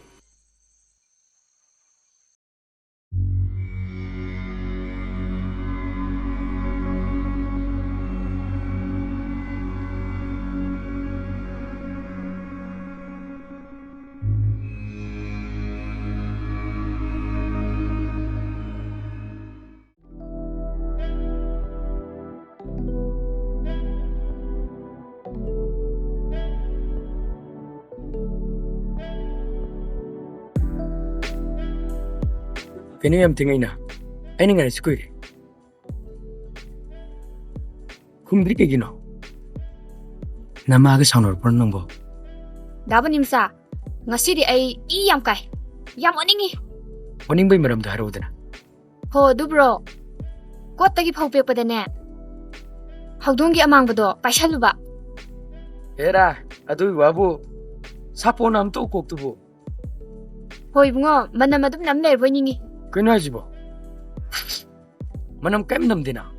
Ye tanatiye, oi dene. Oi daba. Hera, oi sunam dreda. Nang wakhalan nimi. Natini. Nangi tanong bu khasinaga. Pan ga thangjing iromdo. Kai dong mino me cha phang du jaibo. Adudi dabuni misai khutta leire kaino. Nupa nang na chela si haidana leisabi aina haigadro. Adu su sumi bani ni. Ai su khali bani. Adu ai NDA gi exam khuk thabi. Ima baba gi lantumda ai depend toroga hingbasi yam pam. Nangi dugumba wa haidudani. Nangse aigi oiba phangaroidra na wajarise. Aina nangbu thadoina. Mayang wa chakharadadi. Chumbudi chumba. Aduda aikoni nu ja oibinina pakhatchabado. Pakhalunu. Adugane. Nangi ling ma sabdo adu sulu erbani. Hanba sanana sabana karino electric langba jani. Sanagi budi upali singni phudi piramang. Asaman ni sing manga dudi nangno ne piroko. Sing manga do umada haidok taleba. Adubudi ai pige dabunimsa lising manga hayeng talao ai hayeng soidena pige. Hoi. Ai sange dabunimsa hayeng talao ko. Dari ke pathomu ko.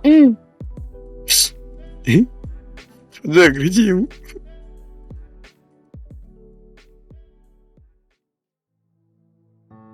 Ibunga munan. Hojikti ne tarbanina. Yung kai pansina ba tawrse. Nangi ima pabung sangnane. Aina punamak honagani. Mama, ai yung pan ye khandreda.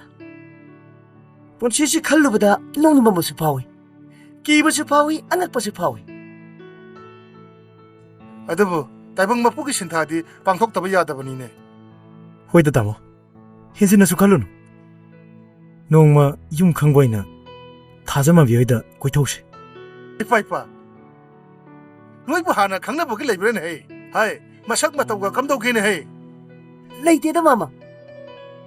Akhoi lingbana pangangangin. Hey, amma poiro. Tabukse yam thuni yangsen daba yadabani ko. Hey, shahi matang du hendokini haibani ami. Akhoi mama sima.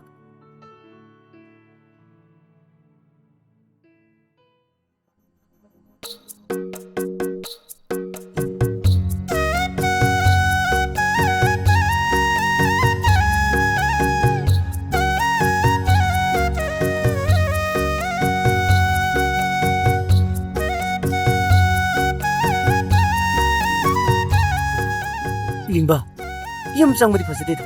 Sa tin da sagila sam thaga arak ba nga anda heta kapronsi. Aduna farni tamo.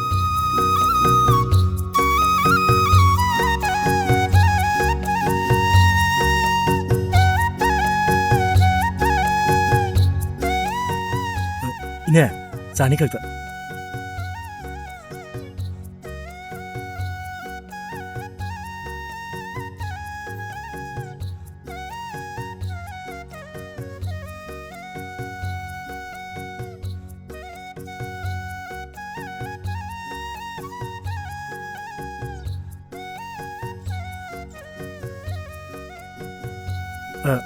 Ine, film yawi thajama bida ugibra.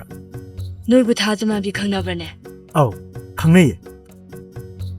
Madi mabungna haina singnadana lohongnaba tawribanine.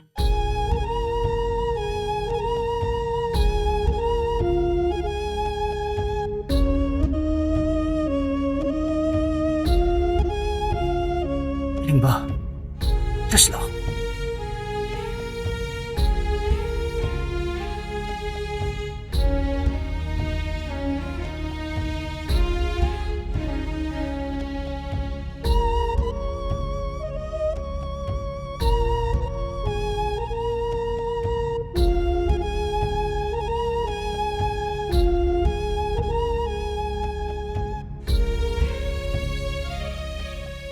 Tamo, chak loire chak cha thongnaba tawrse. Ai chaningdriya ba. Nang mama ga saminaro. Lawa tamo. Kitang oju chadadi hakchang to suoneba. Lingba, nang mama ga saminaro. Ai chaningdriya ba. Bunga munan.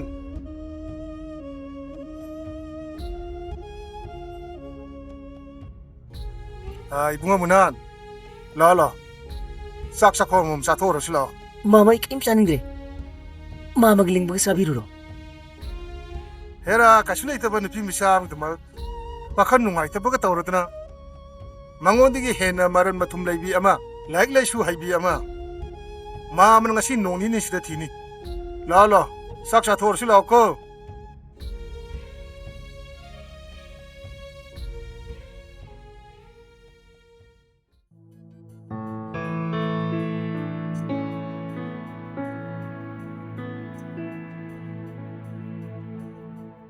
Wo yung sibu kana lebi bege.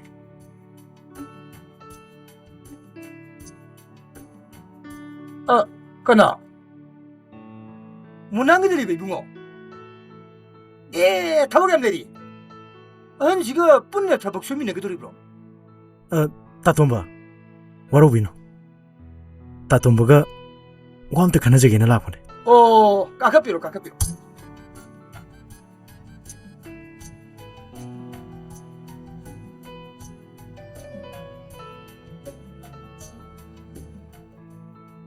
거리 다른 시야봐. 이bunga aiso munan ga laimina bane. 이bunga na yar ga de. Nang marup munan gi. No PM ta thimina siadna. Tana ba laksharimne. 마모이 라프리시. 아이 마루문한시. 네피 티비리 신이네. 많이 이bunga. 아도 마마. 아이 마루문한은 공셔봐. 타자만 비이드나 필름 여비드나 금도고. 따톰바. 마디 첸 그래. 하, 마 싱그러봐. 싱그러봐 그래. 야니, 이따오 문화는 공셔봐. 타즈만 비는 비면 술래. 아도 매운 밤브라 반나브라 해도디. 아인터 인정티기. 매운 핵 발람들어봐. 마 소이더니 야니. 이bunga 소이비 야드레 거. 아이 소이더라 깐노 하는 저기 마. 카라투노 홍는 봐 호는 시. 호는 시 마.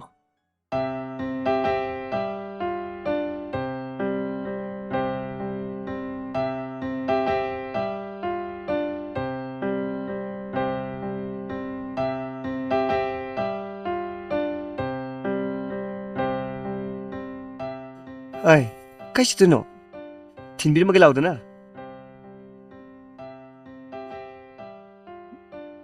Kumakti dubo sakpa sa impongero. Ikoy siya dum posta amnida. Pong Hawaii na pongin na pongabda uyan dagi hendabnida. 온통나 깡크레다 이붕어. 굴리가 암다 사락저버. Siya, ay ibu guli sarak taba kaina. Hoy, yam takhat kanune. Ikong sida tukiba nupi miyamse. Kaya no? Ay nilogi kita nga tani. Aimbe, kaya ko rin pa. 다이로 nga 오이. Ay, no hero ro.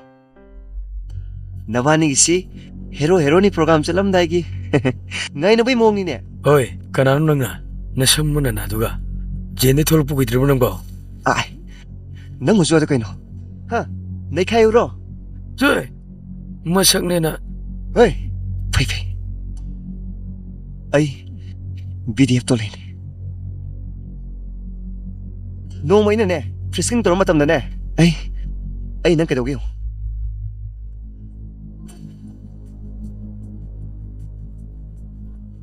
Sono sobre game to. No, let's go.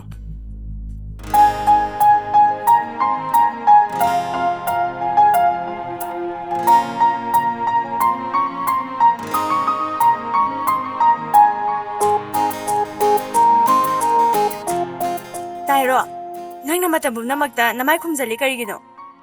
Wasu kaya nga ngande.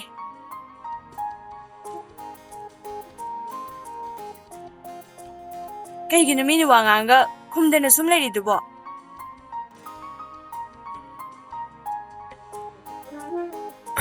Aimbe kusi, wayang muna. Mingo de seksyo, papakukunay. Yam na lemoy. Kana hai ba dudi. Ako'y film yo sana. Adu di ingon da su liam tare. Adu ingon da su wangang da tare. Nasa ka do ta tare. Us, nungon de kay ki utinige. ꯑꯇꯣꯞꯄ ꯃꯤꯗꯗꯤ ꯁꯛꯁꯦ ꯌꯥꯔꯤꯈꯩ ꯎꯠꯀꯅꯣꯅ ꯍꯥꯏ ꯃꯃꯜ ꯂꯩꯅꯕ ꯑꯗꯨ ꯐꯔꯦꯅꯦ ꯇꯥꯏꯔꯣ ꯅꯪꯗꯤ ꯃꯁꯛ ꯐꯖꯕ ꯅꯨꯄꯤ ꯃꯌꯥꯝ ꯊꯦꯡꯅꯔꯝꯃꯅꯤ ꯃꯔꯛꯇ ꯑꯩꯈꯣꯏꯒꯁꯦ ꯀꯥꯎꯔꯝꯒꯅꯤ ꯀꯥꯎꯗꯦ ꯑꯗꯣ ꯁꯨꯇꯤꯡ ꯇꯧꯔꯤꯉꯩꯗꯗꯤ ꯅꯪ ꯅꯤꯡꯁꯤꯡꯕꯒ ꯆꯪꯗꯦ ꯑꯩꯈꯣꯏ ꯑꯣꯖꯥꯅ ꯑꯩꯒꯤ ꯑꯦꯛꯇꯤꯡ ꯇꯧꯃꯤꯟꯅꯕ ꯅꯨꯄꯤꯗꯣ ꯑꯩꯒꯤ ꯅꯨꯄꯤꯃꯛꯅꯦꯅ ꯈꯜꯂꯣꯅ ꯍꯥꯏ ꯇꯥꯏꯔꯣ ꯅꯪꯗꯤ ꯅꯪꯒꯤ ꯅꯨꯄꯤꯃꯛꯅꯤ ꯈꯟꯕ꯭ꯔꯥ ꯈꯜꯂꯤꯅꯤ ꯀꯩꯅꯣ ꯑꯣ ꯈꯜꯍꯧꯔꯣ ꯉꯥꯏꯈꯣ ꯐꯤꯂꯝꯒꯤ ꯑꯦꯛꯇꯤꯡ ꯃꯅꯨꯡꯒꯤ ꯋꯥꯔꯤꯅꯤ ꯐꯤꯂꯝ ꯅꯝꯗ꯭ꯔꯀꯥꯟꯗꯗꯤ ꯃꯤ ꯁꯤ ꯅꯨꯄꯥꯗꯨꯅ ꯈꯜꯂꯤꯅꯤ ꯑꯣ ꯅꯣꯏ ꯐꯤꯂꯝ ꯌꯥꯎꯕ ꯃꯁꯦꯟꯁꯦ ꯌꯥꯝ ꯂꯧꯅꯩꯌꯦ ꯑꯗꯨꯗꯤ ꯗꯣꯛꯇꯔ ꯃꯁꯦꯟ ꯑꯣꯖꯥ ꯃꯁꯦꯟ ꯂꯧꯅꯕ ꯌꯥꯎꯔꯤ ꯃꯤ ꯊꯃꯣꯏꯗ ꯇꯤꯡ ꯄꯥꯟꯅꯗꯅ ꯂꯧꯅꯕ ꯋꯥꯅꯤ ꯃꯤ ꯏꯁꯩ ꯁꯛꯄꯒ ꯏꯁꯩ ꯁꯛꯄꯤꯒ ꯂꯧꯅꯩꯁꯤꯗꯤ ꯃꯤ ꯈꯨꯗꯤꯡꯃꯛ ꯂꯧꯅꯕꯗꯤ ꯅꯠꯇꯦꯗꯅ ꯑꯗꯣ ꯑꯗꯣ ꯅꯪ ꯊꯃꯣꯏꯗ ꯇꯤꯡ ꯄꯥꯟꯅ ꯂꯧꯅꯈ꯭ꯔꯕꯗꯤ ꯑꯩ ꯊꯟꯅꯅꯦ ꯆꯥꯛꯆꯍꯧꯗꯣꯏꯁꯦ ꯑꯣ ꯊꯃꯣꯏꯗ ꯇꯤꯡ ꯄꯥꯜꯂꯣꯏꯌꯦ ꯑꯩꯒꯤ ꯇꯤꯡꯗꯤ ꯅꯪꯉꯣꯟꯗ ꯄꯥꯟꯈ꯭ꯔꯗꯨꯗꯤ ꯁꯦꯡꯉꯦꯀꯣ ꯁꯦꯡꯉꯤ ꯃꯤ ꯇꯤꯡ ꯅꯪꯕꯣ ꯂꯥꯎ ꯅꯪ ꯄꯥꯈꯪ ꯊꯤꯃꯤꯒ ꯂꯥꯎ 아자자따기 마요니 시다바 마푸기 붐붐 난 ngasi numise 랭고담네 낭시 닝터우니 닝터우 너는 마야이다 팜바다 우왕하는 것이 낭이 집안 매야드네 아이기 나공지 탕질할게 아두도 낭너 하는 것도 남답다 심판 링비야디 야 가비야디 얌 랭고담아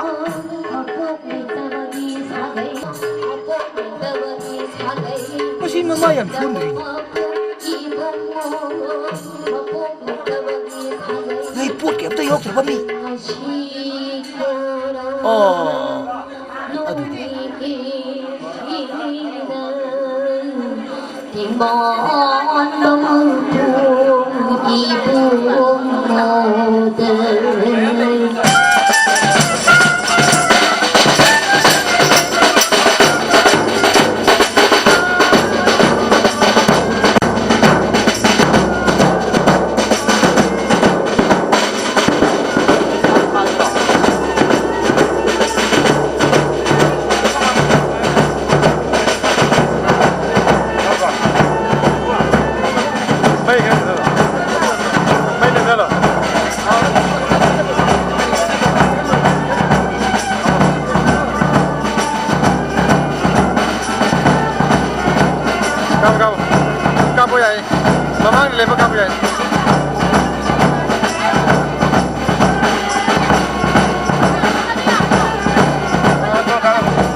조심나 dumihana ngaliye umani 조심나 dumihana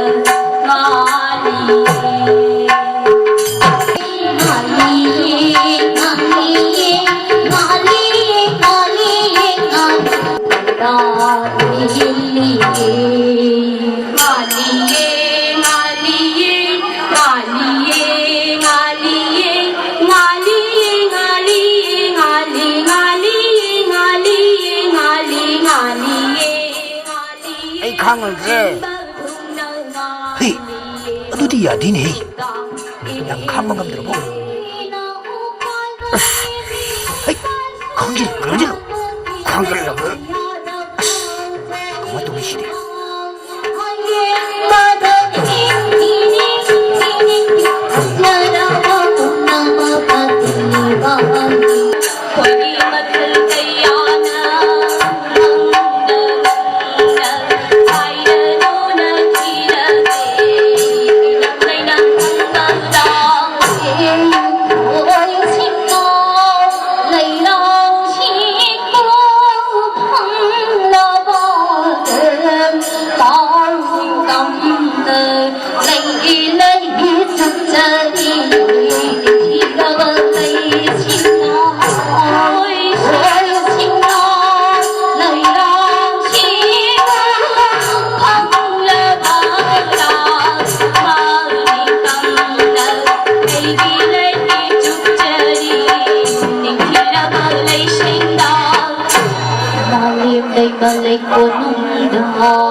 sai cuốn lâm thiên lấy nó cuốn bị đây lấy cắp hana sa đi mà liêm lấy mà lấy cuốn nông đào mà liêm lấy mà lấy cuốn nông đào mà liêm lấy mà sai cuốn đào lâm thiên lấy nó cuốn bị đây lấy cắp hana sa đi mà liêm lấy mà lấy cuốn nông đào mà liêm lấy mà lấy cuốn nông đào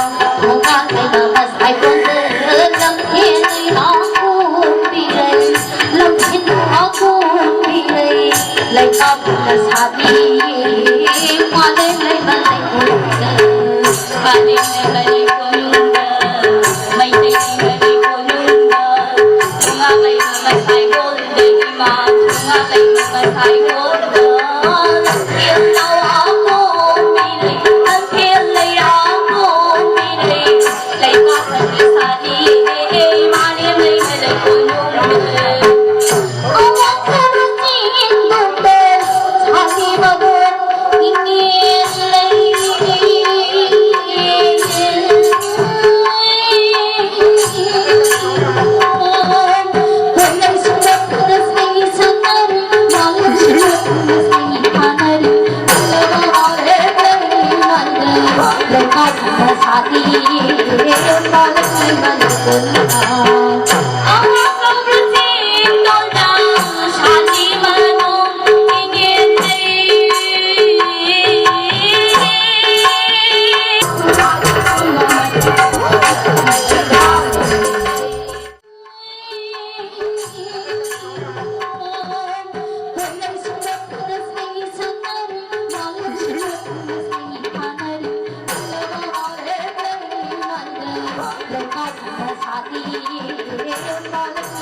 lấy hộp cái đi em hay có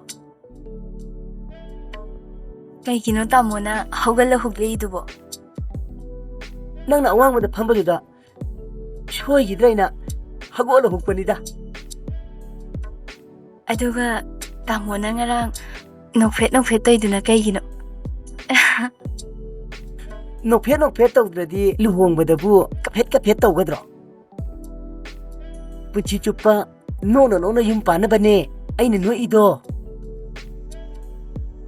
adudi tamo ꯑꯩꯈꯣꯏꯅꯤꯁꯦ ꯁꯨꯡꯁꯥꯎ ꯁꯥꯎꯅꯔꯣꯏꯁꯤꯀꯣ ꯍꯔꯥꯎ ꯍꯔꯥꯎ ꯍꯤꯡꯃꯤꯟꯅꯁꯤ ꯍꯤꯡꯃꯤꯟꯅꯁꯤ ꯑꯩꯗꯤꯅꯦ ꯅꯪꯉꯣꯟꯗ ꯁꯨꯡꯁꯥꯎ ꯁꯥꯎꯖꯔꯣꯏ ꯃꯤꯟꯅ ꯐꯥꯎ ꯀꯟꯅ ꯌꯦꯡꯖꯔꯣꯏ ꯌꯨꯝꯁꯤꯕꯨ ꯀꯅꯥ ꯀꯅꯥ ꯂꯩꯒꯦ ꯌꯨꯝꯁꯤꯕꯨ ꯀꯅꯥ ꯀꯅꯥ ꯂꯩꯕꯤꯒꯦ ꯃꯤ ꯂꯥꯛꯄ ꯃꯥꯜꯂꯦ ꯑꯩꯗ ꯊꯣꯛꯒꯦꯀꯣ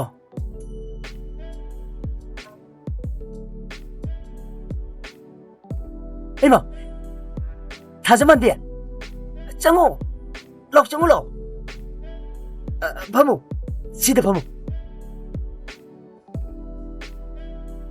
ꯇꯝꯔꯥ ꯑꯩꯒꯤ ꯐꯣꯟꯗꯨꯁꯨ ꯇꯥꯍꯧꯗꯅꯅꯦ ꯄꯥꯎ ꯑꯝꯇ ꯐꯥꯎꯅꯗ꯭ꯔꯦ ꯑꯩ ꯉꯔꯥꯡꯇ ꯃꯄꯥꯟ ꯂꯝꯗ ꯁꯨꯇꯤꯡ ꯑꯃ ꯆꯠꯂꯨꯕꯒꯤ ꯍꯜꯂꯛꯄꯗ ꯉꯥꯏꯔꯤꯅꯤ ꯀꯩꯅꯣ ꯍꯥꯏꯁꯤꯕꯣ ꯑꯁꯦꯡꯕ꯭ꯔꯣ ꯑꯁꯦꯡꯕꯅꯦ ꯇꯝꯔꯥ ꯑꯩ ꯉꯔꯥꯡ ꯈꯛꯇ ꯍꯜꯂꯛꯏꯅꯤ ꯑꯩꯗꯤ ꯅꯪ ꯂꯨꯍꯣꯡꯗꯧꯔꯤꯗꯨꯗ ꯑꯍꯜ ꯂꯃꯟ ꯃꯌꯥꯝ ꯇꯥꯟꯅꯔꯒ ꯉꯔꯥꯡꯗ ꯂꯨꯍꯣꯡꯕꯗ ꯉꯥꯏꯔꯤ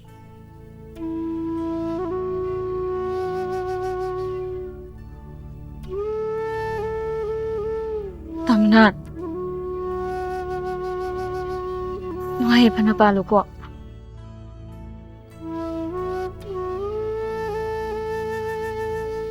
ꯇꯥꯃꯣꯅꯥꯟꯒꯤ ꯋꯥꯔꯒ ꯁꯤꯔꯕ ꯃꯇꯝꯗ ꯃꯆꯟ ꯊꯥꯖꯃꯥꯟꯕꯤ ꯂꯩ ꯍꯥꯏꯕꯁꯦ ꯅꯤꯡꯁꯤꯡꯕꯤꯌꯨꯀꯣ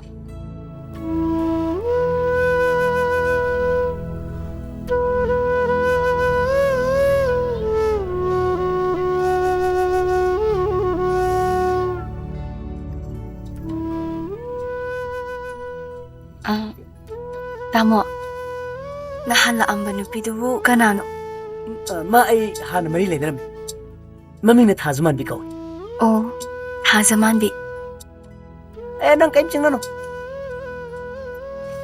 ꯍꯧꯖꯤꯛꯇꯤ ꯂꯥꯏꯕꯛꯇ ꯇꯝꯅꯔꯝꯗ꯭ꯔꯕꯅꯤꯅ ꯃꯥ ꯑꯩ ꯊꯦꯡꯅꯗ꯭ꯔꯦꯗꯅ ꯀꯌꯥꯝ ꯀꯨꯏꯅ ꯃꯔꯤ ꯂꯩꯅꯔꯝꯒꯦ ꯑꯁ ꯁꯤ ꯋꯥꯁꯤ ꯇꯣꯛꯑꯁꯤꯗ ꯑꯇꯣꯞꯄ ꯋꯥꯔꯤ ꯑꯣꯏꯅ ꯁꯥꯁꯤ ꯇꯥꯃꯣ ꯄꯨꯟꯁꯤ ꯍꯥꯏꯕꯁꯦ ꯑꯉꯛꯄꯅꯤꯀꯣ ꯇꯥꯃꯣꯒꯤ ꯊꯃꯣꯏꯅ ꯊꯥꯖꯃꯥꯟꯕꯤꯕꯨ ꯑꯁꯨꯛꯀꯤ ꯃꯇꯤꯛ ꯅꯨꯡꯁꯤ ꯍꯥꯏꯕꯁꯦ ꯑꯩ ꯈꯪꯉꯤ ꯐꯖꯕꯤ ꯀꯩꯅꯣ ꯅꯪ ꯉꯥꯡꯉꯤꯗꯨꯕꯨ ꯑꯩ ꯌꯨꯝ ꯆꯠꯈ꯭ꯔꯣꯔꯥ ꯇꯥꯃꯣ ꯐꯖꯕꯤ ꯄꯨꯟꯁꯤꯁꯦ ꯐꯥꯒꯤ ꯑꯣꯏꯅ ꯈꯟꯒꯅꯨ ꯃꯤꯌꯥꯝꯅ ꯁꯥꯈꯤ ꯑꯣꯏꯗꯅ ꯍꯣꯡꯂꯛꯈꯤꯕ ꯀꯨꯟꯗꯣ ꯄꯔꯦꯡꯗꯣ ꯄꯨꯟꯁꯤꯒꯤ ꯆꯦꯜꯂꯕ ꯂꯤꯞꯄꯨꯅꯤ ꯅꯪ ꯈꯪꯗꯕ꯭ꯔꯥ ꯈꯪꯉꯦ ꯃꯗꯨ ꯄꯨꯝꯅꯃꯛ ꯑꯣꯏꯗꯨꯅꯁꯨ ꯊꯃꯣꯏ ꯑꯅꯤꯒꯤ ꯃꯔꯤꯗ ꯊꯃꯣꯏ ꯑꯃꯅ ꯑꯌꯦꯠꯄ ꯄꯤꯕꯗꯣ ꯑꯩ ꯄꯥꯝꯗꯦ ꯍꯧꯖꯤꯛꯇꯤ ꯃꯗꯨ ꯍꯧꯔꯦ ꯃꯁꯤꯕꯨ ꯀꯧꯏ ꯃꯤꯅ ꯅꯤꯡꯕꯅ ꯑꯃ ꯂꯥꯏꯅ ꯇꯝꯕꯅ ꯑꯃ ꯀꯥꯟꯗꯦꯁꯦ ꯆꯥꯛꯇꯨꯝ ꯊꯣꯡꯗꯣꯔꯣ ꯑꯩ ꯏꯟꯁꯥꯡ ꯁꯦꯝꯕꯤꯔꯛꯀꯦ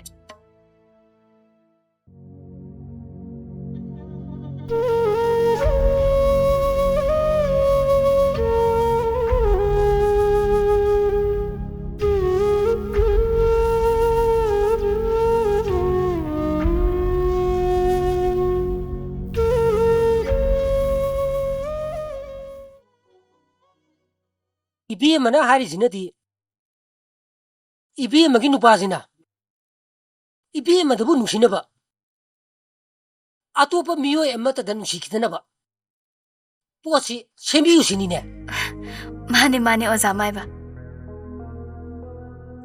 헤 아주디 셈니 그래 싸우니네 헤 오자부 그야무 까슈야마나테다 루파 리싱 따라무티 정니네 야니 피자기 오자마이바 타복두더부 마이 빠한비요 헤 아두기디 깐도 증여루누 미마싱네 팅암들어보니 아이네 누시네 한그리지 낭기 누파 이붕어두기 밍디 까리 까웨 무난 까웨 무난 파레 아두디 아이 이러게고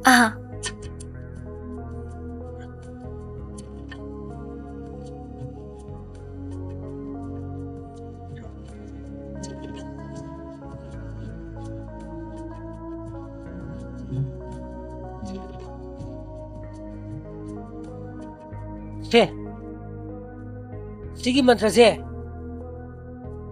아이네 히다 아마 놓고기게 아둠 파무고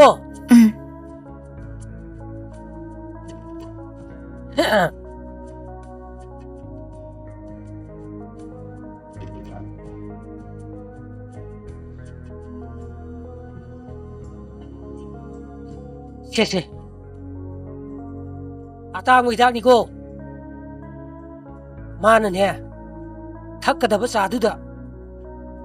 낭이 만트라도 손절로 아두가 낭나네 히닥도 꿈도 아니다 같이 아두덕이디 낭네 마나 좀 시래담 ꯑꯗꯣ ꯄꯥꯟꯗꯤ ꯄꯥꯟꯅꯤꯀꯣ ꯑꯣꯖꯥ ꯃꯥꯏꯕ 헤헤 이베마 홀랑네 농모이나 까부구문이 나나택이네 중에는 hendo로 수루수루 나이드네 아둠 나이르덤니 ꯌꯥꯝ ꯅꯨꯡꯉꯥꯏꯖꯔꯦ ꯑꯣꯖꯥ ꯃꯥꯏꯕ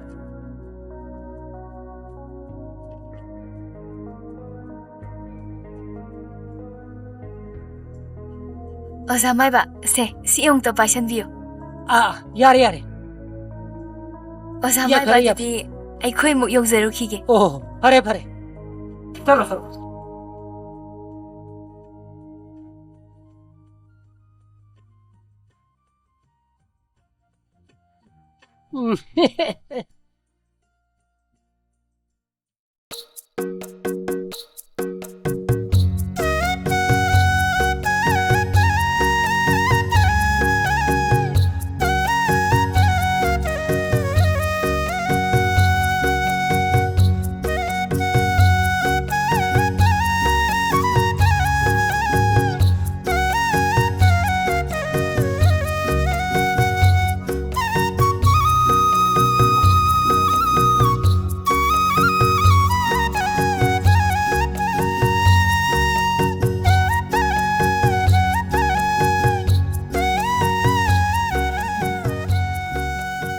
ꯇꯥꯃꯣꯅ ꯅꯪꯒꯤ ꯊꯋꯥꯏ ꯃꯉꯥꯃꯛ ꯃꯤꯒ ꯊꯥꯒ ꯇꯔꯨꯛꯃꯛ ꯐꯖꯕꯤ ꯑꯩꯒꯤꯗ ꯑꯣꯏꯅꯕꯒꯤꯗꯃꯛ ꯆꯨꯛ ꯐꯪꯒꯣꯡ ꯃꯔꯤ ꯑꯩꯅ ꯐꯥꯔꯕꯅꯦ ꯄꯨꯜꯂꯕꯅꯦ ꯄꯨꯅꯩ ꯑꯩꯅ ꯄꯨꯜꯂꯕꯅꯦ ꯁꯨꯝꯕꯠ ꯌꯥꯏꯅ ꯁꯨꯝꯂꯕꯅꯦ ꯂꯪꯍꯤ ꯇꯥꯒꯨꯝ ꯇꯥꯔꯕꯅꯦ ꯈꯣꯏꯔꯨ ꯇꯥꯒꯨꯝ ꯇꯥꯔꯕꯅꯦ ꯀꯧꯕꯤꯂꯥꯒꯨꯝꯅ ꯅꯞꯄꯒꯨꯝ ꯅꯞꯂꯕꯅꯦ ꯅꯥꯟꯊꯣꯛꯄꯗꯦ ꯅꯞꯁꯤꯜꯂꯣ ꯅꯞꯁꯤꯜꯂꯣ ꯇꯥꯏꯕꯪ ꯃꯄꯨꯒꯤ ꯌꯥꯊꯪꯅꯤ 이수 이수 이수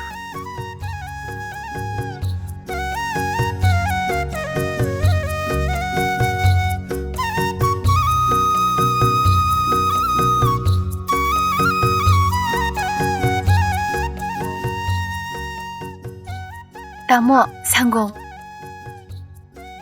ꯑꯩꯗꯤ ꯏꯃꯥꯟꯅꯕ ꯌꯥꯗꯅ ꯍꯣꯇꯦꯜ ꯊꯣꯛꯇꯣꯔꯦꯅꯦ ꯑꯗꯣ ꯊꯛꯑꯔꯣꯏ ꯍꯥꯏꯔꯣ ꯅꯪꯅ ꯅꯨꯃꯤꯠ ꯀꯔꯤ ꯊꯛꯇꯅꯦꯒꯦ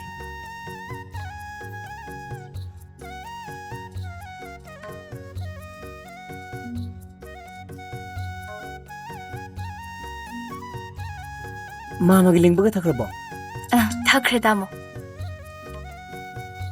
ꯐꯖꯕꯤ ꯅꯪ ꯉꯁꯤ ꯁꯪꯒꯣꯝꯁꯤꯗꯤ ꯃꯦꯛꯁꯦꯡ ꯍꯥꯎꯏ ꯇꯣꯉꯥꯟꯕ ꯑꯣꯏꯅꯕ ꯃꯍꯥꯎ ꯑꯃ ꯌꯥꯎꯏ ꯇꯥꯃꯣꯅ ꯊꯛꯅꯤꯡꯅ ꯊꯛꯄꯅ ꯑꯣꯏꯔꯝꯒꯅꯤꯗ ꯅꯍꯥꯟꯈꯩ ꯂꯣꯟꯕ ꯁꯪꯒꯣꯝꯒ ꯆꯞ ꯃꯥꯟꯅꯕꯅꯤꯗ ꯃꯥꯟꯅꯗꯦ ꯃꯁꯤ ꯑꯩꯅ ꯍꯥꯎꯅ ꯊꯛꯄꯅ ꯑꯣꯏꯔꯝ ꯇꯥꯏ ꯑꯩꯅ ꯍꯥꯎꯊꯛ ꯊꯛꯄ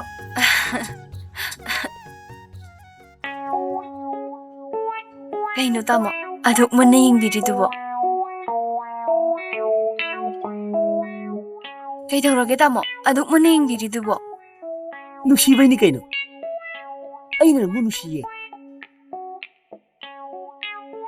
ꯑꯩꯅ ꯅꯪꯕꯨ ꯅꯨꯡꯁꯤꯌꯦ ꯑꯩꯅ ꯅꯪꯕꯨ ꯅꯨꯡꯁꯤꯌꯦ ꯑꯩꯅ ꯅꯪꯕꯨ ꯅꯨꯡꯁꯤꯌꯦ ꯇꯥꯃꯣ ꯑꯗꯨꯃꯥꯏꯅ ꯆꯣꯡꯒꯅꯣꯕ ꯃꯥꯃ ꯍꯣꯏ ꯂꯤꯡꯕ ꯍꯣꯏ ꯎꯔꯗꯤ ꯏꯀꯥꯏ ꯏꯀꯥꯏꯕꯤꯗꯦ ꯑꯩꯗꯤ ꯏꯀꯥꯏꯕꯤꯗꯦ ꯅꯨꯡꯁꯤꯕꯨꯗꯤ ꯏꯀꯥꯏꯕ ꯌꯥꯕ꯭ꯔꯣ ꯃꯥꯃꯅ ꯃꯥꯃ ꯑꯩꯅ ꯑꯩ ꯂꯤꯡꯕꯅ ꯂꯤꯡꯕ ꯅꯪꯅ ꯅꯪ ꯑꯩ ꯏꯔꯨꯖꯊꯣꯛꯈꯤꯒꯦ 이붕어 문안.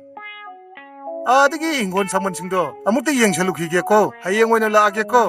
파디 마마 아도 마마 파제부지 파제드라 누주 누시드라 아 파제. 인톡번이다. 아이 이루져토기게 파제비 눅시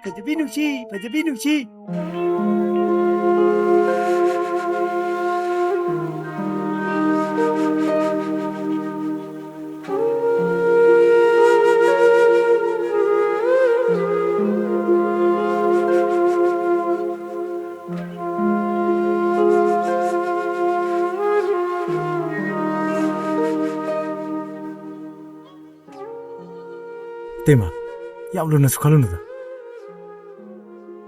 ꯂꯤꯡꯕ ꯃꯥꯏ ꯃꯑꯣꯡꯁꯦ ꯑꯃꯨꯛꯁꯨ ꯍꯦꯛ ꯉꯥꯎꯕ ꯃꯥꯜꯂꯦ ꯑꯃꯨꯛꯁꯨ ꯅꯣꯔꯃꯦꯜ ꯇꯥꯕ ꯃꯥꯜꯂꯦ ꯃꯥꯒꯤ ꯃꯑꯣꯡꯁꯦ ꯇꯩꯃ ꯍꯥꯏꯐꯝ ꯈꯪꯗ꯭ꯔꯦꯗ ꯍꯣꯏꯅꯦ ꯇꯦꯃ ꯇꯥꯃꯣꯒꯤ ꯋꯥꯉꯥꯡ ꯁꯉꯥꯡꯁꯦ ꯅꯦꯅꯥ ꯇꯥꯗꯕ ꯃꯔꯤ ꯃꯈꯣꯡ ꯁꯝꯅꯗꯕ ꯃꯥꯟꯕ ꯑꯃꯨꯛ ꯌꯥꯎꯔꯛꯏꯅꯦ ꯑꯗꯨꯅꯦ ꯂꯤꯡꯕ ꯑꯍꯤꯡꯗꯁꯨ ꯆꯣꯏꯔꯣꯜ ꯄꯥꯔꯣꯜ ꯃꯔꯤ ꯃꯈꯣꯡ ꯁꯝꯅꯗꯕ ꯉꯥꯛꯇ ꯉꯥꯡꯉꯤ ꯑꯗꯣ ꯍꯧꯖꯤꯛꯄꯨ ꯀꯩꯗꯧꯁꯤꯒꯦ ꯂꯤꯡꯕ ꯇꯦꯃ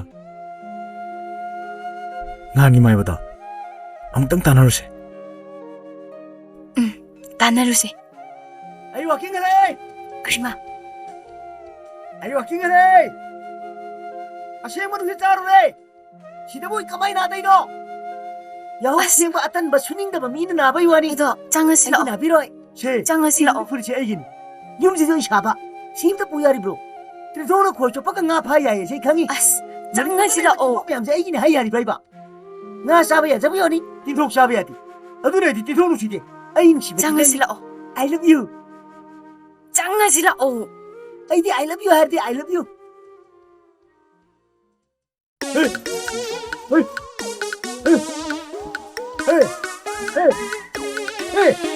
Tamo. Tamo, ay ni. ꯑꯩ ꯅꯠꯇꯕ ꯅꯪ ꯀꯔꯤ ꯍꯥꯏꯒꯦ Tamo, ay khangdrabo. Ay sa sini. ꯑꯣ ꯈꯪꯉꯦ ꯑꯩ ꯊꯕꯛ ꯍꯥꯞꯈꯤꯕꯗꯣ Tamo jima. Tamo na thaba hakibdu nati. Tamo na sen piraga imalayang basalubdo. ꯑꯥꯏ ꯂꯝꯉꯥꯟꯕꯤ ꯑꯩꯁꯨ ꯅꯣꯏꯗ ꯂꯥꯛꯀꯦ ꯈꯜꯂꯝꯃꯤꯅꯦ ꯑꯗꯣ ꯊꯕꯛ ꯆꯤꯟꯃꯟꯗꯅ ꯌꯥꯗ꯭ꯔꯕ ꯇꯨ ꯍꯧꯖꯤꯛꯁꯨ ꯍꯤꯗꯥꯛ ꯂꯩꯔꯨꯏꯅꯦ ꯗꯥꯂꯤꯡꯕ ꯀꯅꯥ ꯀꯩꯗꯧꯕ ꯌꯥꯎꯔꯒꯦ ꯀꯩꯒꯤ ꯍꯤꯗꯥꯛꯅꯣ ꯑꯁ ꯑꯩꯈꯣꯏ ꯇꯥꯃꯣ ꯃꯨꯅꯥꯟꯗꯣ ꯃꯤꯔꯣꯟ ꯃꯤꯔꯤ ꯑꯃ ꯏꯇꯥ ꯇꯥꯗ꯭ꯔꯦ ꯍꯥ ꯇꯥꯃꯣꯕꯣ ꯂꯥꯛꯑꯣ ꯆꯪꯉꯁꯦ ꯗꯥꯂꯤꯡꯕ ꯉꯁꯤꯗꯤ ꯆꯪꯉꯔꯣꯏꯒꯦ ꯅꯣꯡꯃ ꯂꯥꯛꯀꯦ ꯀꯩꯗꯧꯔꯒꯦ ꯅꯪꯕꯣ ꯇꯥꯃꯣꯅꯗꯤ ꯅꯪꯗ ꯁꯣꯜ ꯂꯩꯔꯕꯅꯦ ꯉꯁꯤꯗꯤ ꯊꯕꯛ ꯈꯔ ꯑꯔꯥꯞꯄꯗ ꯏꯟꯚꯥꯏꯠ ꯄꯤꯕ ꯆꯠꯀꯗꯕꯅꯦ ꯀꯔꯤꯒꯤ ꯏꯟꯚꯥꯏꯠꯅꯣ ꯗꯥꯂꯤꯡꯕ ꯑꯩꯕꯨ ꯋꯥꯔꯧꯕꯤꯅꯨ ꯏꯃꯥꯒꯤ ꯈꯜꯂꯒ ꯑꯩ ꯇꯉꯥꯏ ꯐꯗꯅ ꯂꯨꯍꯣꯡꯒꯗꯣꯔꯦ ꯍꯥ ꯅꯪꯕꯣ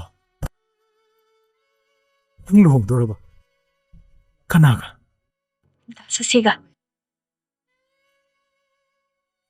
ꯑꯗꯣ ꯀꯔꯤ ꯍꯥꯏꯅꯤꯡꯕ ꯅꯪ ꯀꯔꯤ ꯗꯤꯃꯥꯟ ꯂꯩ Tamo, luhumbagi invite sima piba lakpane. ꯂꯨꯍꯣꯡꯗꯧꯔꯤꯕ ꯑꯩ ꯂꯨꯍꯣꯡꯕ ꯑꯗꯨꯃꯥꯏꯅ ꯍꯣꯡꯗꯧꯔꯤꯃꯤꯅꯦ Aiga lamwanbiga. ꯂꯝꯉꯥꯟꯕꯤ ꯍꯣꯏꯅꯦ ꯂꯨꯍꯣꯡꯕꯁꯤ ꯃꯤ ꯑꯅꯤ ꯍꯣꯡꯒꯗꯕꯅꯤ ꯑꯃꯈꯛ ꯍꯣꯡ ꯌꯥꯄꯣꯠꯇꯦ Tamo, pare ay mo yongjirage tamo. ꯌꯧꯔꯣ Hoy tamo.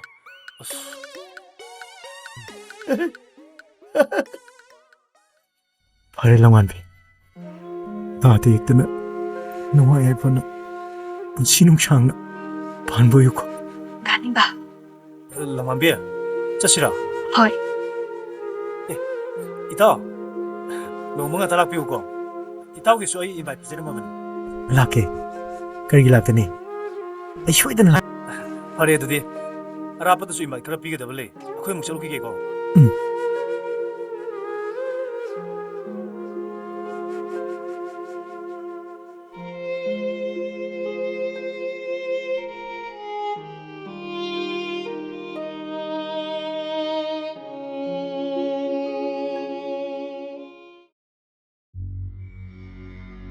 ꯑꯣꯖꯥ ꯃꯥꯏꯕꯅ ꯄꯤꯕ ꯃꯟꯇ꯭ꯔꯗꯣ ꯁꯣꯜꯂꯒ ꯍꯤꯗꯥꯛꯇꯣ ꯄꯤꯊꯧꯕꯗꯒꯤ ꯑꯩꯈꯣꯏ ꯇꯥꯃꯣꯗꯣ ꯉꯥꯎꯅ ꯐꯩꯅ ꯂꯩꯔꯦ ꯍꯧꯖꯤꯛꯄꯨ ꯀꯃꯥꯏꯅ ꯇꯧꯗꯣꯏꯅꯣ ꯑꯣꯖꯥ ꯃꯥꯏꯕ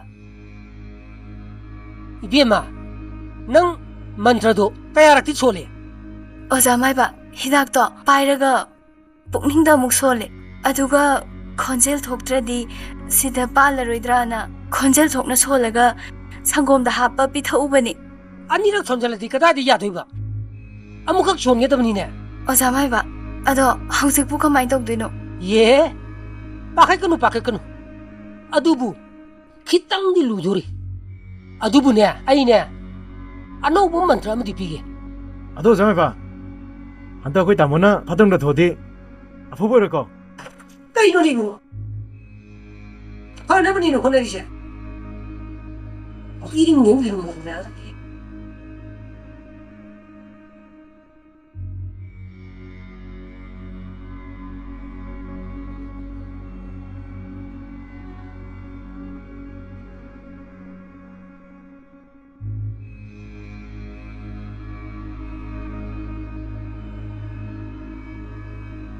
세 시기 만트라세 아무 각도 못 쏠. 아두가네.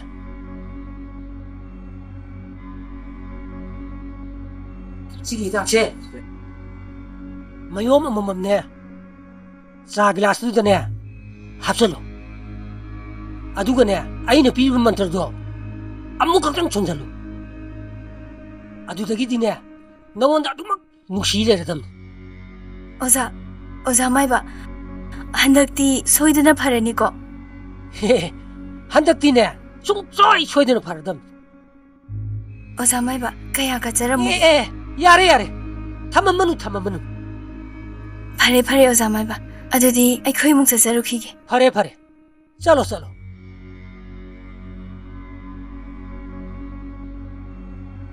아스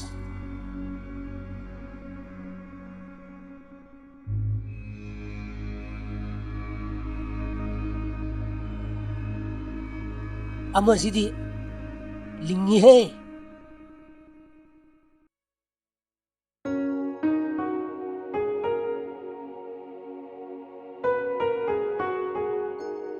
마마 상고 야래 하이 문한도 와킹 할라크라바 할락트리에 마마 하이 비에마 문한기 시부 기행 깜부나 바르부다 타범 싸다부다 타루부다 브랜드가 이 아시바 상드나 레이 흐르바 잘라네 마마수 강반 마마 강드레네 닥터 나부 카리 하이 기네 비에마 tapna farakani haye mama saiki makhala ma ora male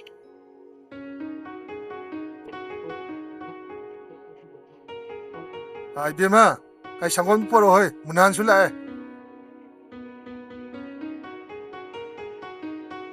ai sangon nang mama sangon taku haura mame ai pam hai sangon poro hoi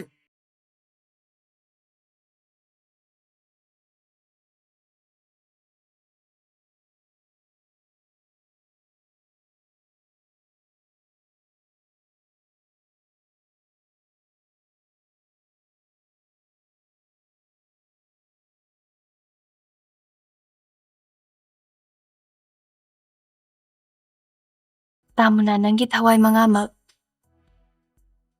chok phangung mari yaiduna hane yaina phakhiba pune yaina punkhiba komthoklabani hatoklabani halo nahan phamda halo tero nati phamda tero om kling sling taibang mapugiya thangni isu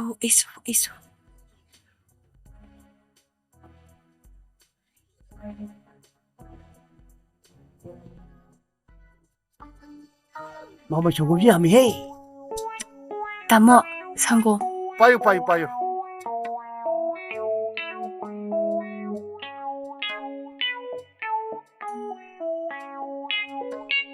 Ai. Bachi chongom ji di. Yahan ki teki. Yasin ile. Mane purtibutale pa chongom khudi multegi. Hajibila no pa chongom jina. Pume nele. Tumtrane mama. sumi 하지비 낭지 빠져있네 마마 하사피지 해놓이원이네 마마 어차피 해놓여도 그래 ai munan nang wakal abdu tau kai do boke 마마 해놓여도 그래 다도 짠해 나이코 하자비 나이코 na lai kon hen bo ka wa khalam ko taw ko lai kon hen muna na ba มันจะเพี้ยนถ้าเสร็จตัวนี้ตามหมอไอ้กูไอ้กู นะไปคนไทยคนไทยไอ้พ่อไอ้พ่อไอ้พ่อไอ้พ่อไอ้พ่อไอ้พ่อ